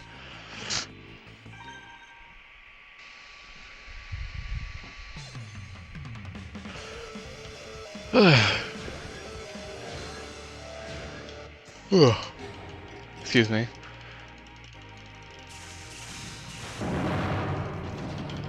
Good. Good start. That was unfortunate. Yeah, Rahu is dangerous. If you can leave him, if you let him do his thing, he just destroys you. He's one of the hardest fights, definitely casually.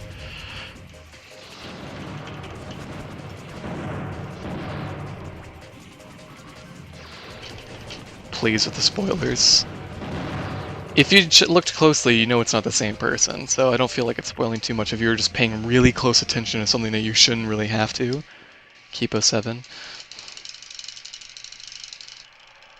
Anyway, so that's totally not Eliza.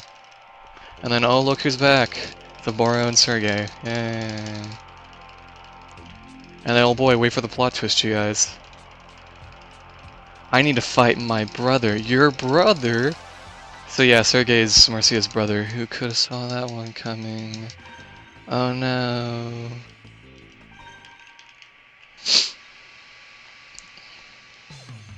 Like, if you understand the details of the situation, like, I know I'm obviously spamming through text, but if you, like, actually realize what's going on, it's, like, plain as day obvious that Sergey is...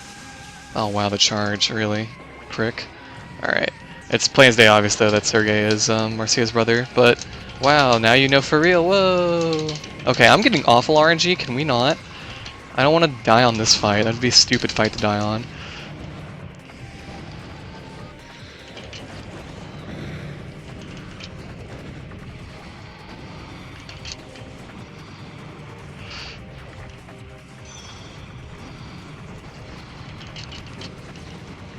This was what I was talking about, that the two-player RNG, just not even realizing that you're there, and you just wail on them.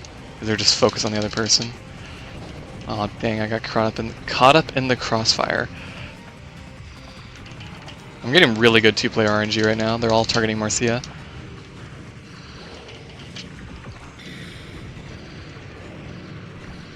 Okay, that's Sergey down. No, that's a Boro down. This is Sergey. Okay.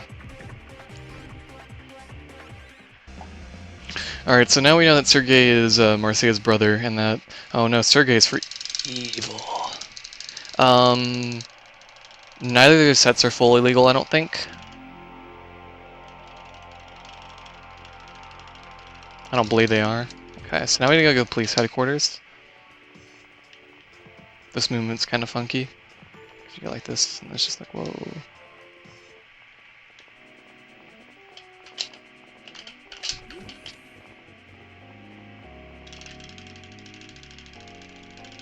Boro doesn't... I don't think a Boro even uses his full legal set when you fight him. Oh shoot, I forgot to do that. Time save. So, the world is flat, and the world has a wall. Don't you guys know that? It's basic stuff you learn in elementary school, man.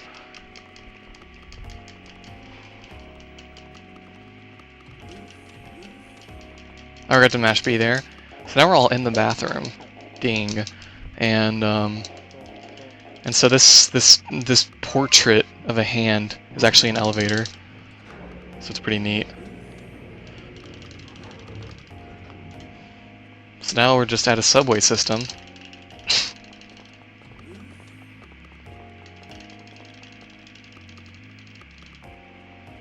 So now we're all going on the train. Totally clips through the roof there. Sex joke. This game is rated T, guys. How edgy.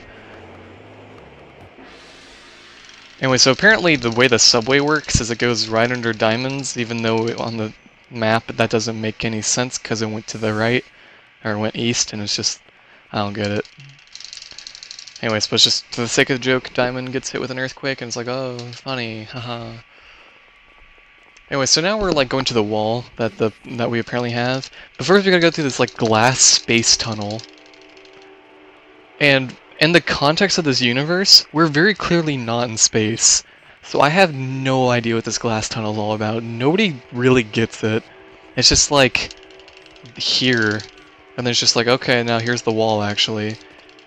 Like, my guess is that like the wall's like an actual like force field and that this is just a space projection. Because obviously like at night that there would be a night sky. And so that there's just a space projection being put inside of like the wall's force field. So that's the wall. So that's my guess. So everything outside the wall is actually ruined. And it's like, oh shoot, actually our civilization is the last remaining of humanity. We live inside this tiny dome because the rest of humanity like died. So, you know, normal everyday plot stuff. Anyway, so we've got about 40 minutes left of the run now. Almost exactly. This last area can take anywhere from like 37 to 42 minutes, depending. So I should be fine on estimate too. Alright, so this is the last day.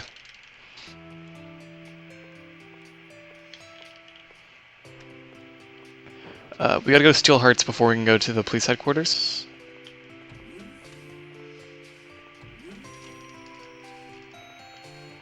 Yeah, guys, donate. Like, I mean, I don't want to sound overconfident, but I think we'll get to the Pokemon channel run, but if you guys want that Link's Awakening run too, like, I don't know, man. Gotta get 300 for that. Alright, so Chief's all sad now, because we're leaving, and he knows it. So yeah, this is the final day in the run, like I said. Today is quite long. Is by far the longest day. By like over 24 minutes or something like that. I think the next longest day besides this one was the police tournament.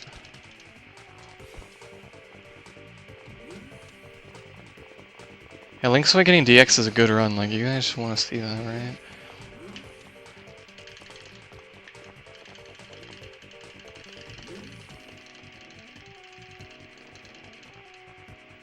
That hitbox is really weird. Obviously, we did not put our hand on the sensor either. It's kind of excellent. Alright, so...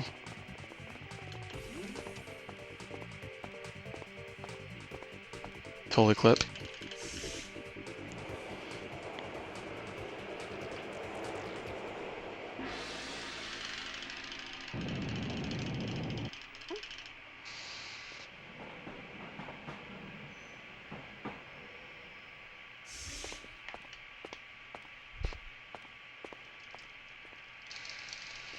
Alright, so now we have this party of 5, and we're going to take down the Z Syndicate hideout, which we heard first about with Shiner earlier. Way earlier in the run, if you remember that.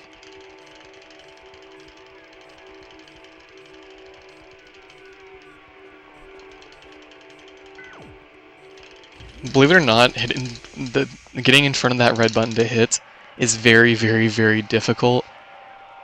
It's like a lot harder than it looks. It's just kind of memorization at this point that I've been able to do it. But like it doesn't look like the hitbox should be where it is. Because like your player like bends over to go get, I don't know, it's weird. Anyways, so there's 2 ways. We split up. Me, Harry, and Myra go to the left, and Marcia and Roy go to the right.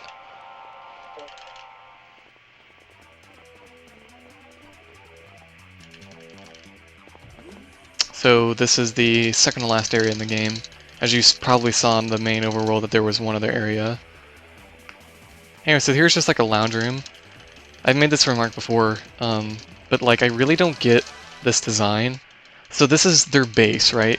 You walk into their base, there's like a ladder, okay? And you go down to this, like the catwalk you saw where we split up. And then you go to the left, and the very first thing is a lounge. It's not like any type of reception or like business room or anything like that. It's just a lounge.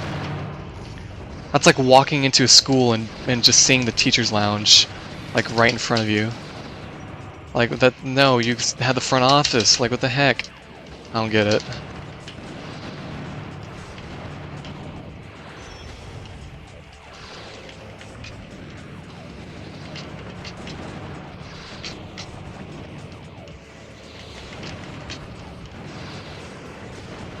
Oh, come on. Nice, alright. Alright, that was actually a really good fight. Twas a really good fight. Okay. So this will be the main way we go through today.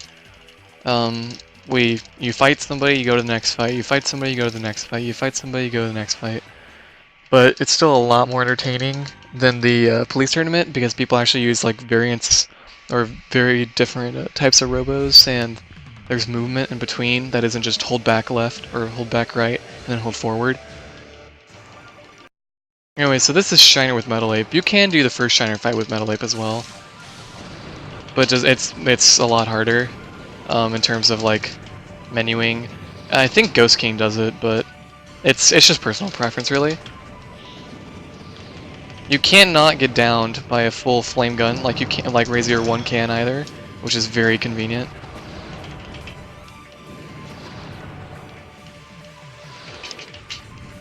This is like the one fight where long thrust is useful, because Metal Ape only gets 1 jump, and long thrust increases how long you're in the air during that jump. So it's like the one instance of long jumping useful.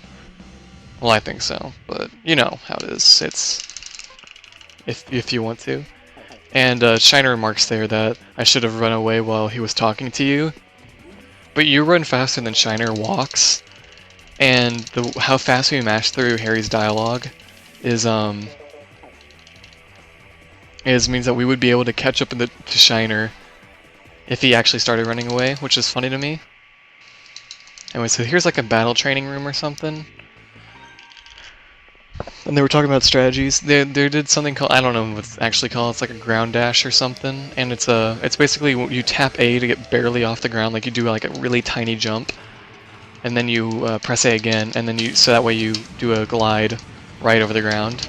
Alright, so this fight's pretty annoying.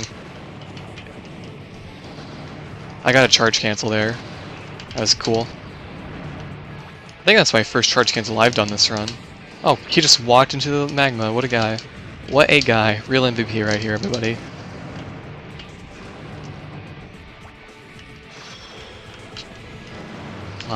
Yeah, I forgot he has drill for a second. Again, drill being one of the most... He just... Okay. You know, I'm not gonna complain. I'm just, like, confused, but, you know, okay. Alright, good fight. That worked out really well. That worked out really well. Alright, so, Harry's taking especially long in this fight, but this is the first time we ever see one of the heroes actually die. I say die, but, like, you know, lost a battle. And so Myra lost. So we had to go take out Myra's guy for him.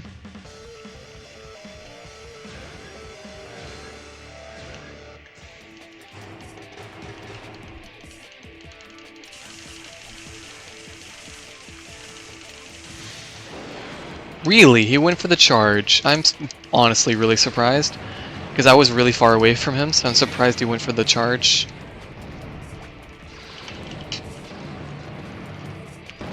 Okay. What the heck? I'm getting comboed by this guy. Come on, let me on the ground, you jackass. Alright, thank you. Alright, so now we should be fine. I was in the air for way too long. Metal Leaf is not an air fighter. I can play with these walls too. That was really, really weird though. I've never seen that happen. That was honestly really embarrassing. But it worked out okay.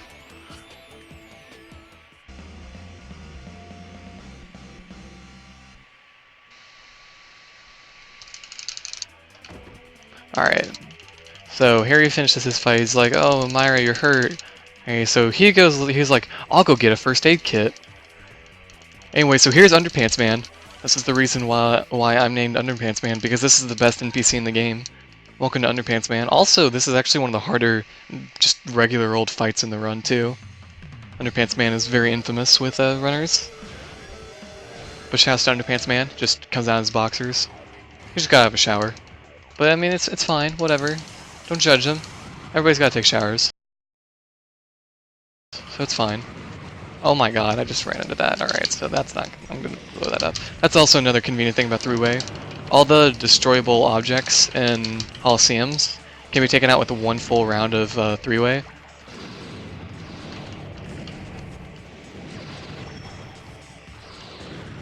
So it's easy to get rid of them. Alright, if I can just, like, not fall in magma. Alright, this is not so good, so I'm gonna, like, play it serious for a little bit.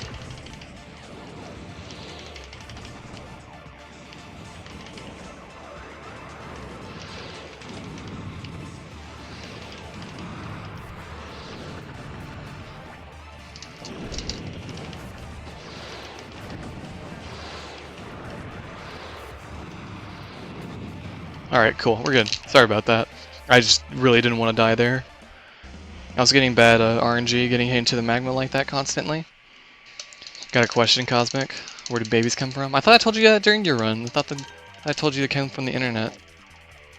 You order them online. 2-day turnaround.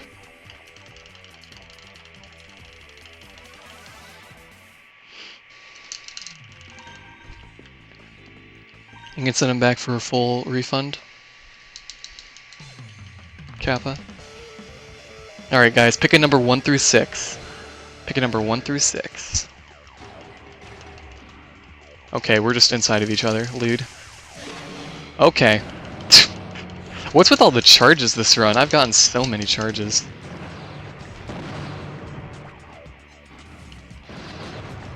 I'm gonna pick 2. That's 1. That's 2.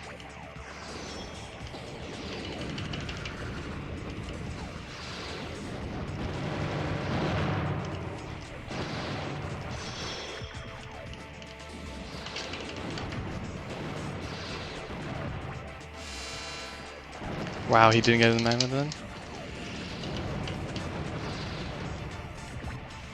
Looks like it's gonna be 2, you guys. Alright, it's 2.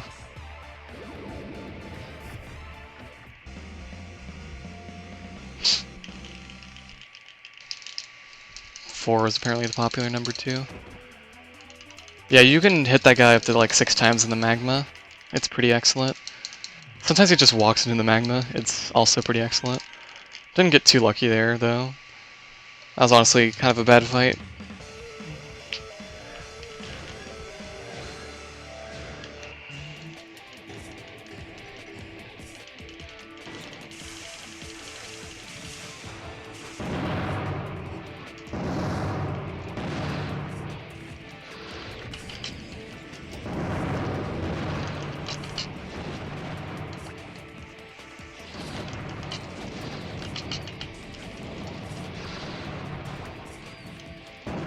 Dude, that was a crazy good fight. Wow. That was a really good fight. I guess that makes up for the only 2 magmas. Alright, so this guy gives us a tutorial for no reason. He explains what illegal parts are. There's really nothing much to explain, so I don't know why he does that. Anyway, so now we're just gonna go up here and just... Oh no, we're gonna get tag teamed. 1v2? That's not very fair. Oh, nope, here comes Roy. Yeah, yelling underpants.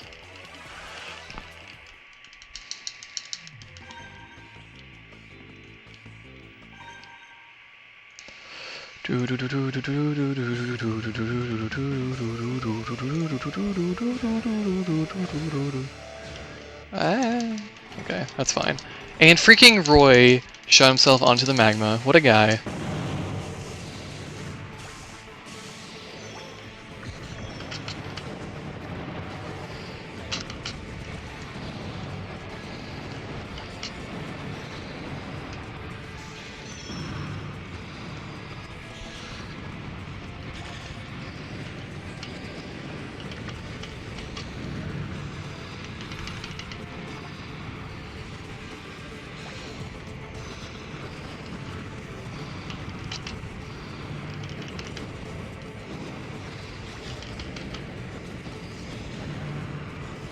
Got wrecked.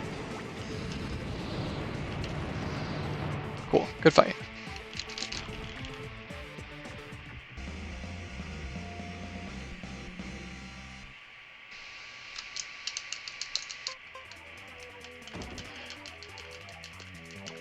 Alright, so...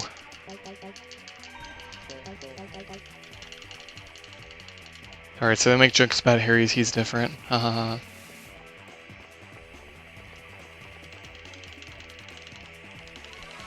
I almost called you Costco. This guy right here. Alright, so this is actually one of the hardest fights in the game too, this double right here. They always seem to target you. It's almost like it's designed, I think it is designed to be programmed against you, because everybody seems to have this problem. So it's not just like, oh man, my disc is broken or whatever. It seems like, honestly, they just go after you. Like way more often than they usually do. Or than AI usually does.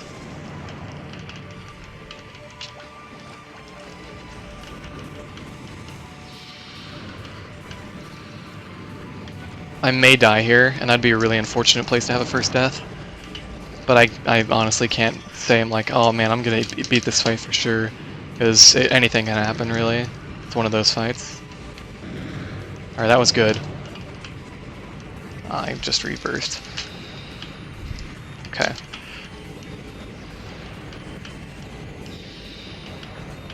This game probably is in my top 10 favorite games of all time. I really do like this game a lot. It's not a fantastic speedrun, but it's pretty good. And I would definitely recommend it, even if you just do like one run. And also, I'm suddenly getting bodied because Roy's not doing crap. Roy's gotta do something. Okay, that's better. Even though that was me who did that. Please, something. Please, something hit him. Thank you, Roy. Holy crap, that should not have been that close.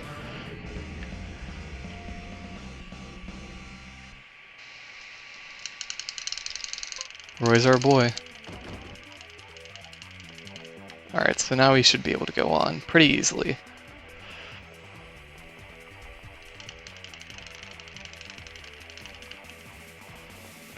Alright. So we're about 2 hours into the run now. Not too much left to go. Another 20 minutes or so. So Roy's just such a boss. He 1v3s these guys. What a god. I really do like Roy as a character. So here's Oboro and Sergey one last time, and they're being up to their no good shenanigans as always, as they threaten to like take over the world, but you know, shenanigans.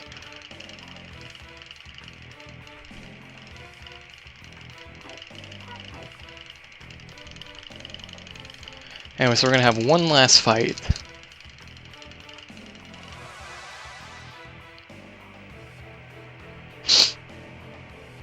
Dramatic camera angles.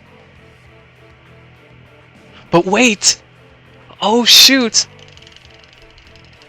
Oh, Sergey changed sides! He's for us now! 3v1 Oboro! Ah, the plot twist! Alright. I played that up way too much. Alright.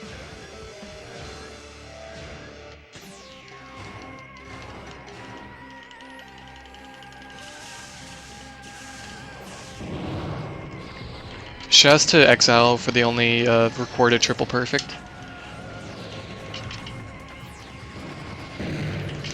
It is possible to beat this guy without any of your party members losing any health, and it's called a triple perfect, and only 2 people have ever done it, Fijre and Exiled, and Exiled has video, and Fijre sadly does not of his.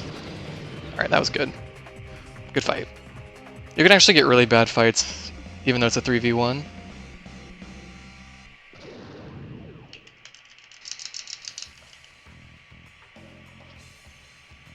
And then just Oboro just is dead.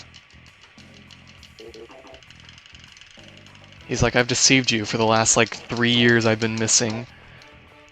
So now Oboro's saying he's going to dive into Rahu, even though I'm like 99% sure that's not how that works. Or if it does how that works, that's like they just made it a thing, like at this point in the run. Or in this point in the game. Fool! Anyway, so now we're 2v1 Rahu 2. Yeah, this is Rahu 2, by the way. It's slightly evolved form of Rahu. What they were doing is they were trying to quicken his evolution, Rahu's evolution, so that he becomes even more powerful. That way, Oboro and Sergey could use, and all of the Syndicate could use Rahu to take over the world. If it evolved to its like pretty much its final state, like it's a Pokemon or something. This fight is probably the easiest Rahu fight.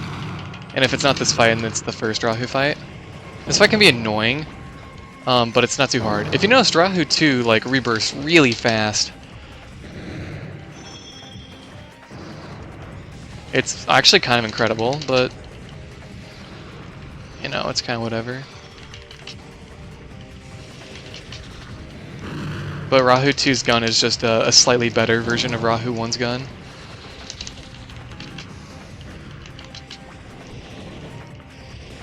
So it's not like it's not like the battling style has changed much.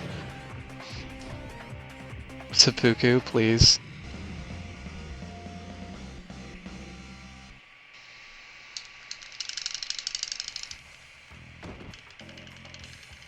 .203 Rahu 2 is actually not too bad of a time. This could still set 220 with a really, really, really strong endgame. Alright, so here's the best part of the speedrun. You guys, guess what I have to do?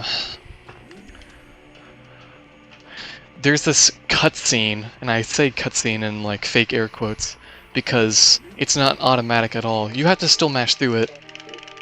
It goes on for 2 minutes. So here I go, I have to mash the A button for 2 minutes. How are you guys doing? I guess I should explain what's happening in the cutscene. It's a recording of her dad, and he's telling us that the only thing that can like calm down Rahu is a memory erasure device that's hidden in our watch. So we have to use our watch on Rahu 3. Because spoiler alert, that's what Rahu turns into. You never would have guessed that you would have fight him again, even though he vanished. I won't say anything else about Rahu 3 though. But we do have to use the memory erasure device on it. That's the only way we can make Rahu stop for good. What's my mash rate? I have no clue. And I have to take a break a little bit in the middle too. It's just like, it's too much, man. I'm pretty sure I hold the record though in this community for how fast to get through this cutscene in the middle of a run. I have a 202. I think the next fastest is Drac with like a 204.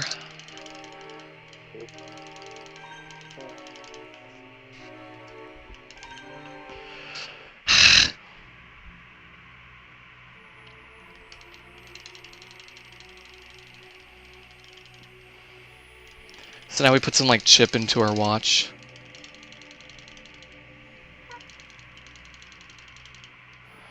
So now we can actually go to Rahu. But now we have to actually get to Rahu, which is a whole nother 15-minute shenanigans. So now I gotta backtrack all the way through. But I actually don't mind this backtracking. It's kind of cool to see like all the damage is done. As you see, Roy did actually beat those 3 guys up. What a guy. Where's our boy? I get a small clip off there. It allows me to save a few frames.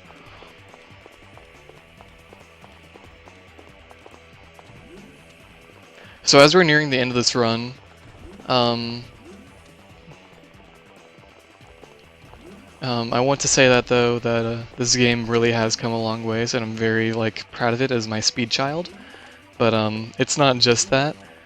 Even though this isn't like my main speed game at anything, I'm really glad I could show it off to you guys. Because I mean, regardless, this is still like a really important game to me, and to be able to stream it to a marathon, it means a lot to me. So thank you everybody who's watching this, and for this whole marathon being possible, even though I know I'm one of the organizers, so it sounds like I'm thanking myself. But it just, I don't know, thank you all. I'm really glad I could show this game off. We are probably going to submit, some runners in the community are probably going to submit a relay race of this game, or a relay of this game to HDQ, so maybe we can get that in. That'd be really cool. Me, Ghost, and Drac for sure, and maybe Exiled. So, just, I don't know, just thank you guys. Anyway, so we got a couple more fights here, and then we have the only real skip in the run. And it's not even like a game-breaking skip or anything, it's just like, it's intentional, but like, as a casual you wouldn't know it. You wouldn't know it's a skip. Wow, the double.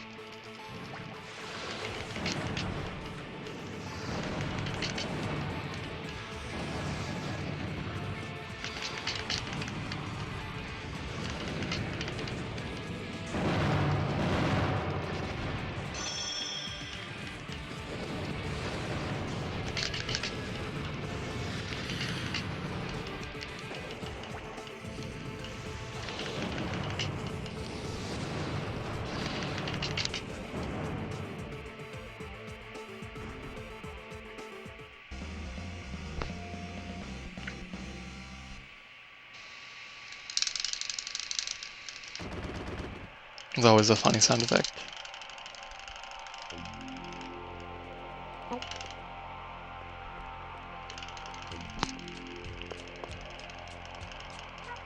This is so stupid. So our partner this time is Myra. And Myra's okay. She's not crazy good partner, but she's probably better than Harry.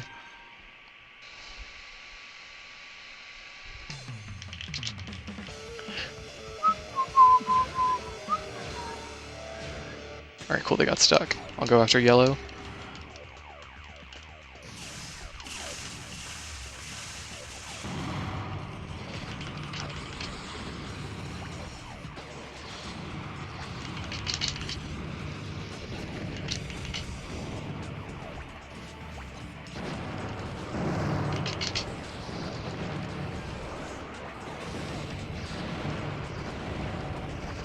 Aww.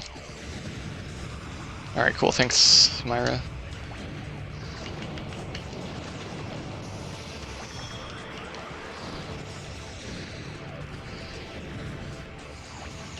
magma.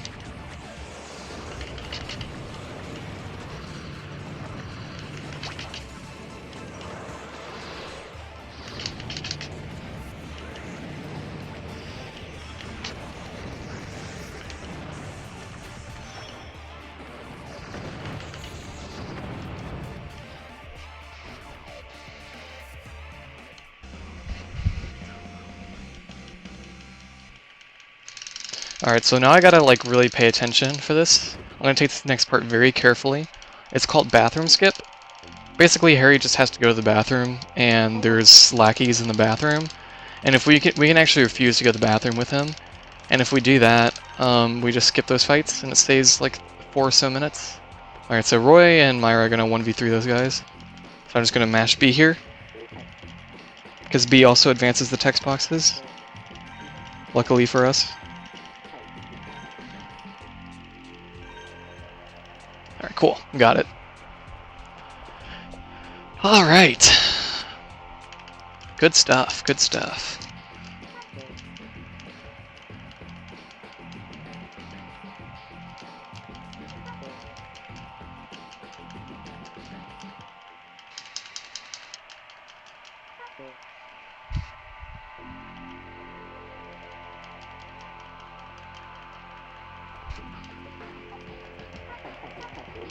So there was some guys in there, he's getting mad about it. Alright. We only have 6 fights left in this game now, including this one.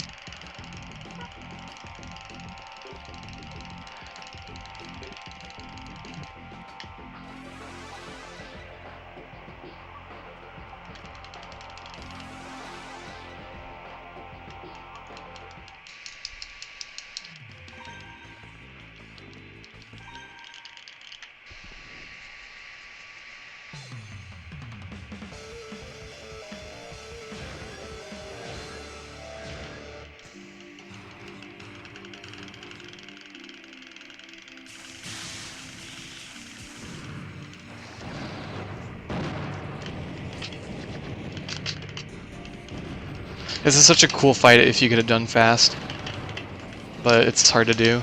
Also, yeah, this guy is known to charge. Unlike other CPUs, which are really, rarely charge, and it's always kind of surprising whenever they do. This guy is known to charge like that.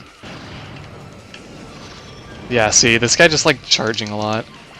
We usually do our best, but it's hard to not get hit by any of them.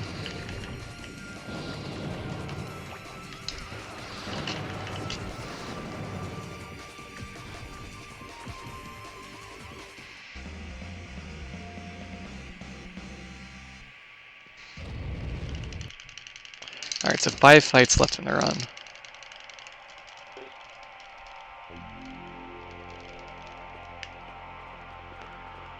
Alright, so now we're going to a mirror maze.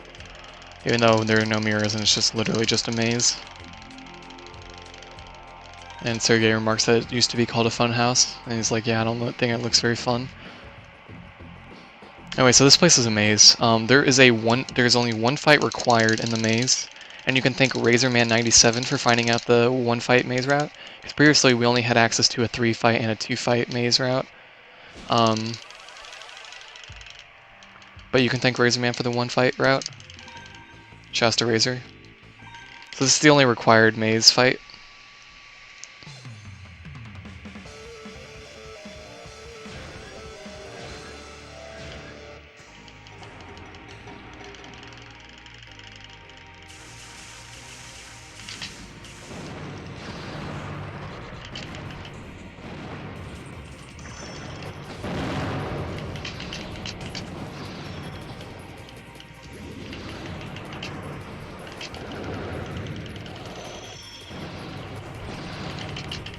Please, guest.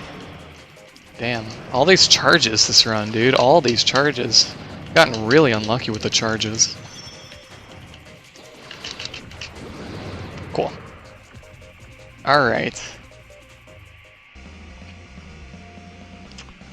3 fights left, I think? 3 fights? Alright, so just gotta not mess with this maze.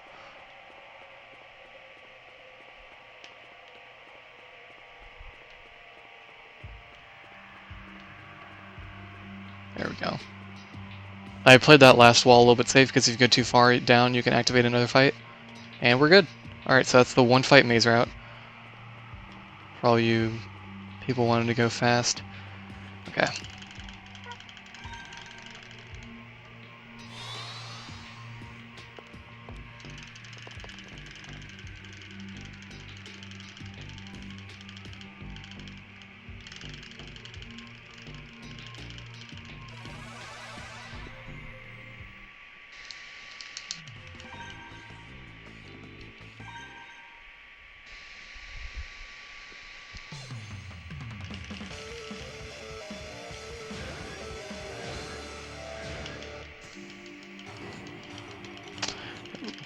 Another ice. It's great. I love ice. Ice hollows are fun.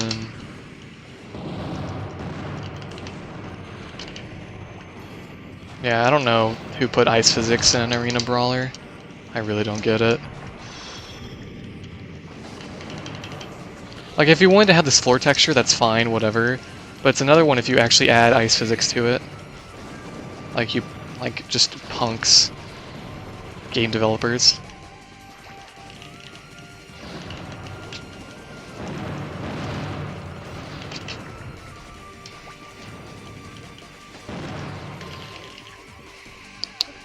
Yeah, donate! It's for a good cause.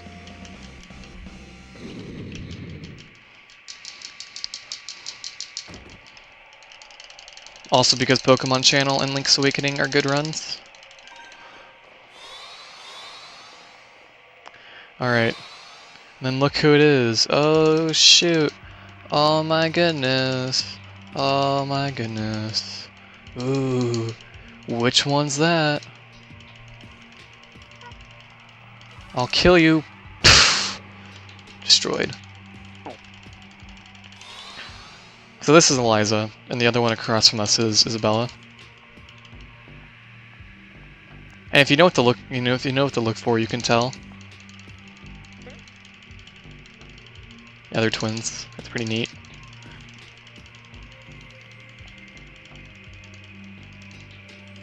My throat's hurting a little bit now, but good thing we only have like 5 or so minutes left of the run.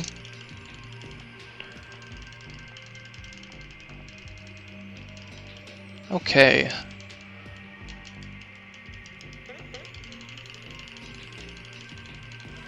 Harry accidentally let the cat out of the bag that we have the thing to stop Rahu 3, and so now they want it, so they can control Rahu 3 and take over the world. You know, evil villain stuff. Because now that Boro is basically gone, Isabel and Eliza are basically next in charge since Sergei's also gone. I don't know exactly how like the lineage works, but it's something to that effect. I can die on this fight with bad RNG. Hopefully that doesn't happen.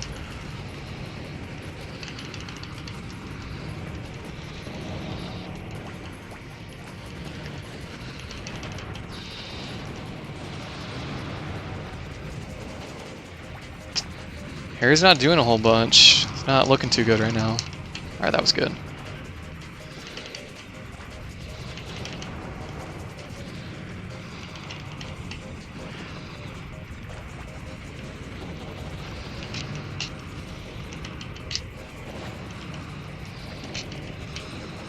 Alright, cool. That's one down. Much easier fight now. Even though I'm technically losing in terms of health, it's much easier when it's a 1v2.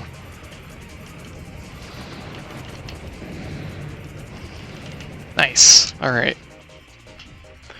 So, Rahu 3, which is the next fight coming up here, is definitely the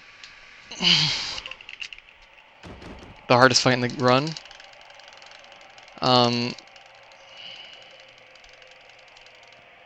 It's super RNG heavy, and Rahu 3 is overpowered as crap.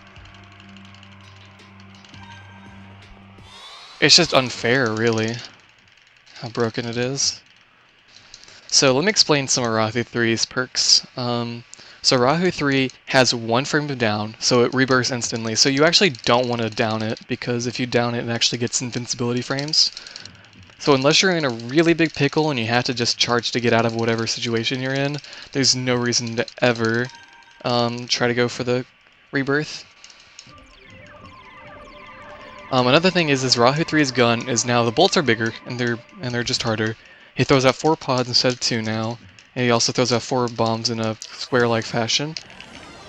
And you'd think it would be easy because it's a 3v1, but this thing has like crazy defense.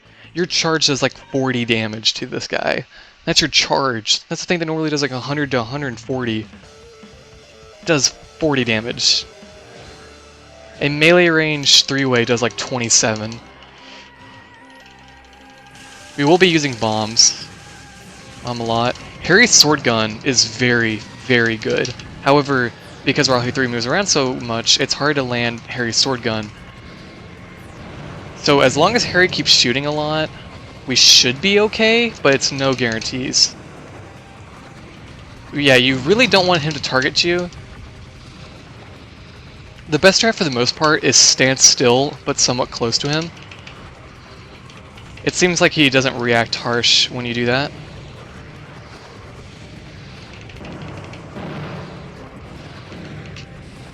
Okay, back.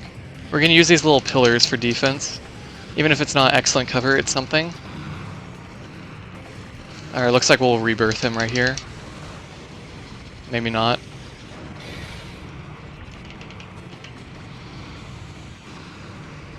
You can rebirth him with guns. Alright, time comes up when the screen fades to black after Rahu 3 is defeated. Alright, there's the rebirth. So after Rahu 3 is defeated, you know, it has like the you win stuff and all that. Time stops when it fades to black. So time is coming up because it looks like we're going to win this fight. Alright, cool. We just won. Looks like, I don't even know what the time is. Maybe a 2:20? Alright. And time.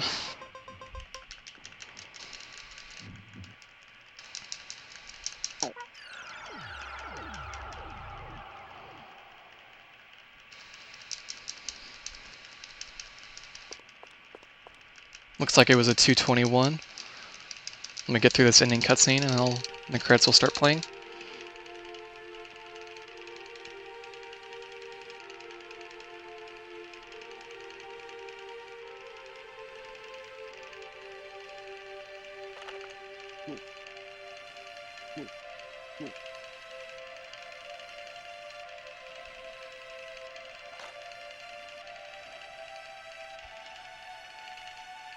$2:21.07. It's not bad at all. Kind of slow considering no deaths, but the fact that I had no deaths is honestly really cool.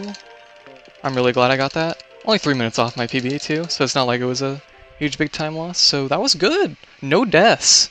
That's really hard to get. It's really hard to get a deathless run. Like, incredibly hard. Usually you always die to Class S license, or the second Roy fight, or the second fight with Roy, excuse me, or you die to, you know, Rahu 3, or you die to Isabella and Eliza, or you die to just the Eliza fight. There's tons of fight where you can just get something wrong, where you can die to like Underpants Man. You know, there's tons of fights like that. So the fact that I got a deathless run is really good, even if it was a 2:21. So I'm very, very happy with that run. Alright, so one last time. My name's Pokehero. I got one more run coming up today, maybe 2. Oh boy. I got the Pocket Monster Stadium run that will be going on through Pokemon Block.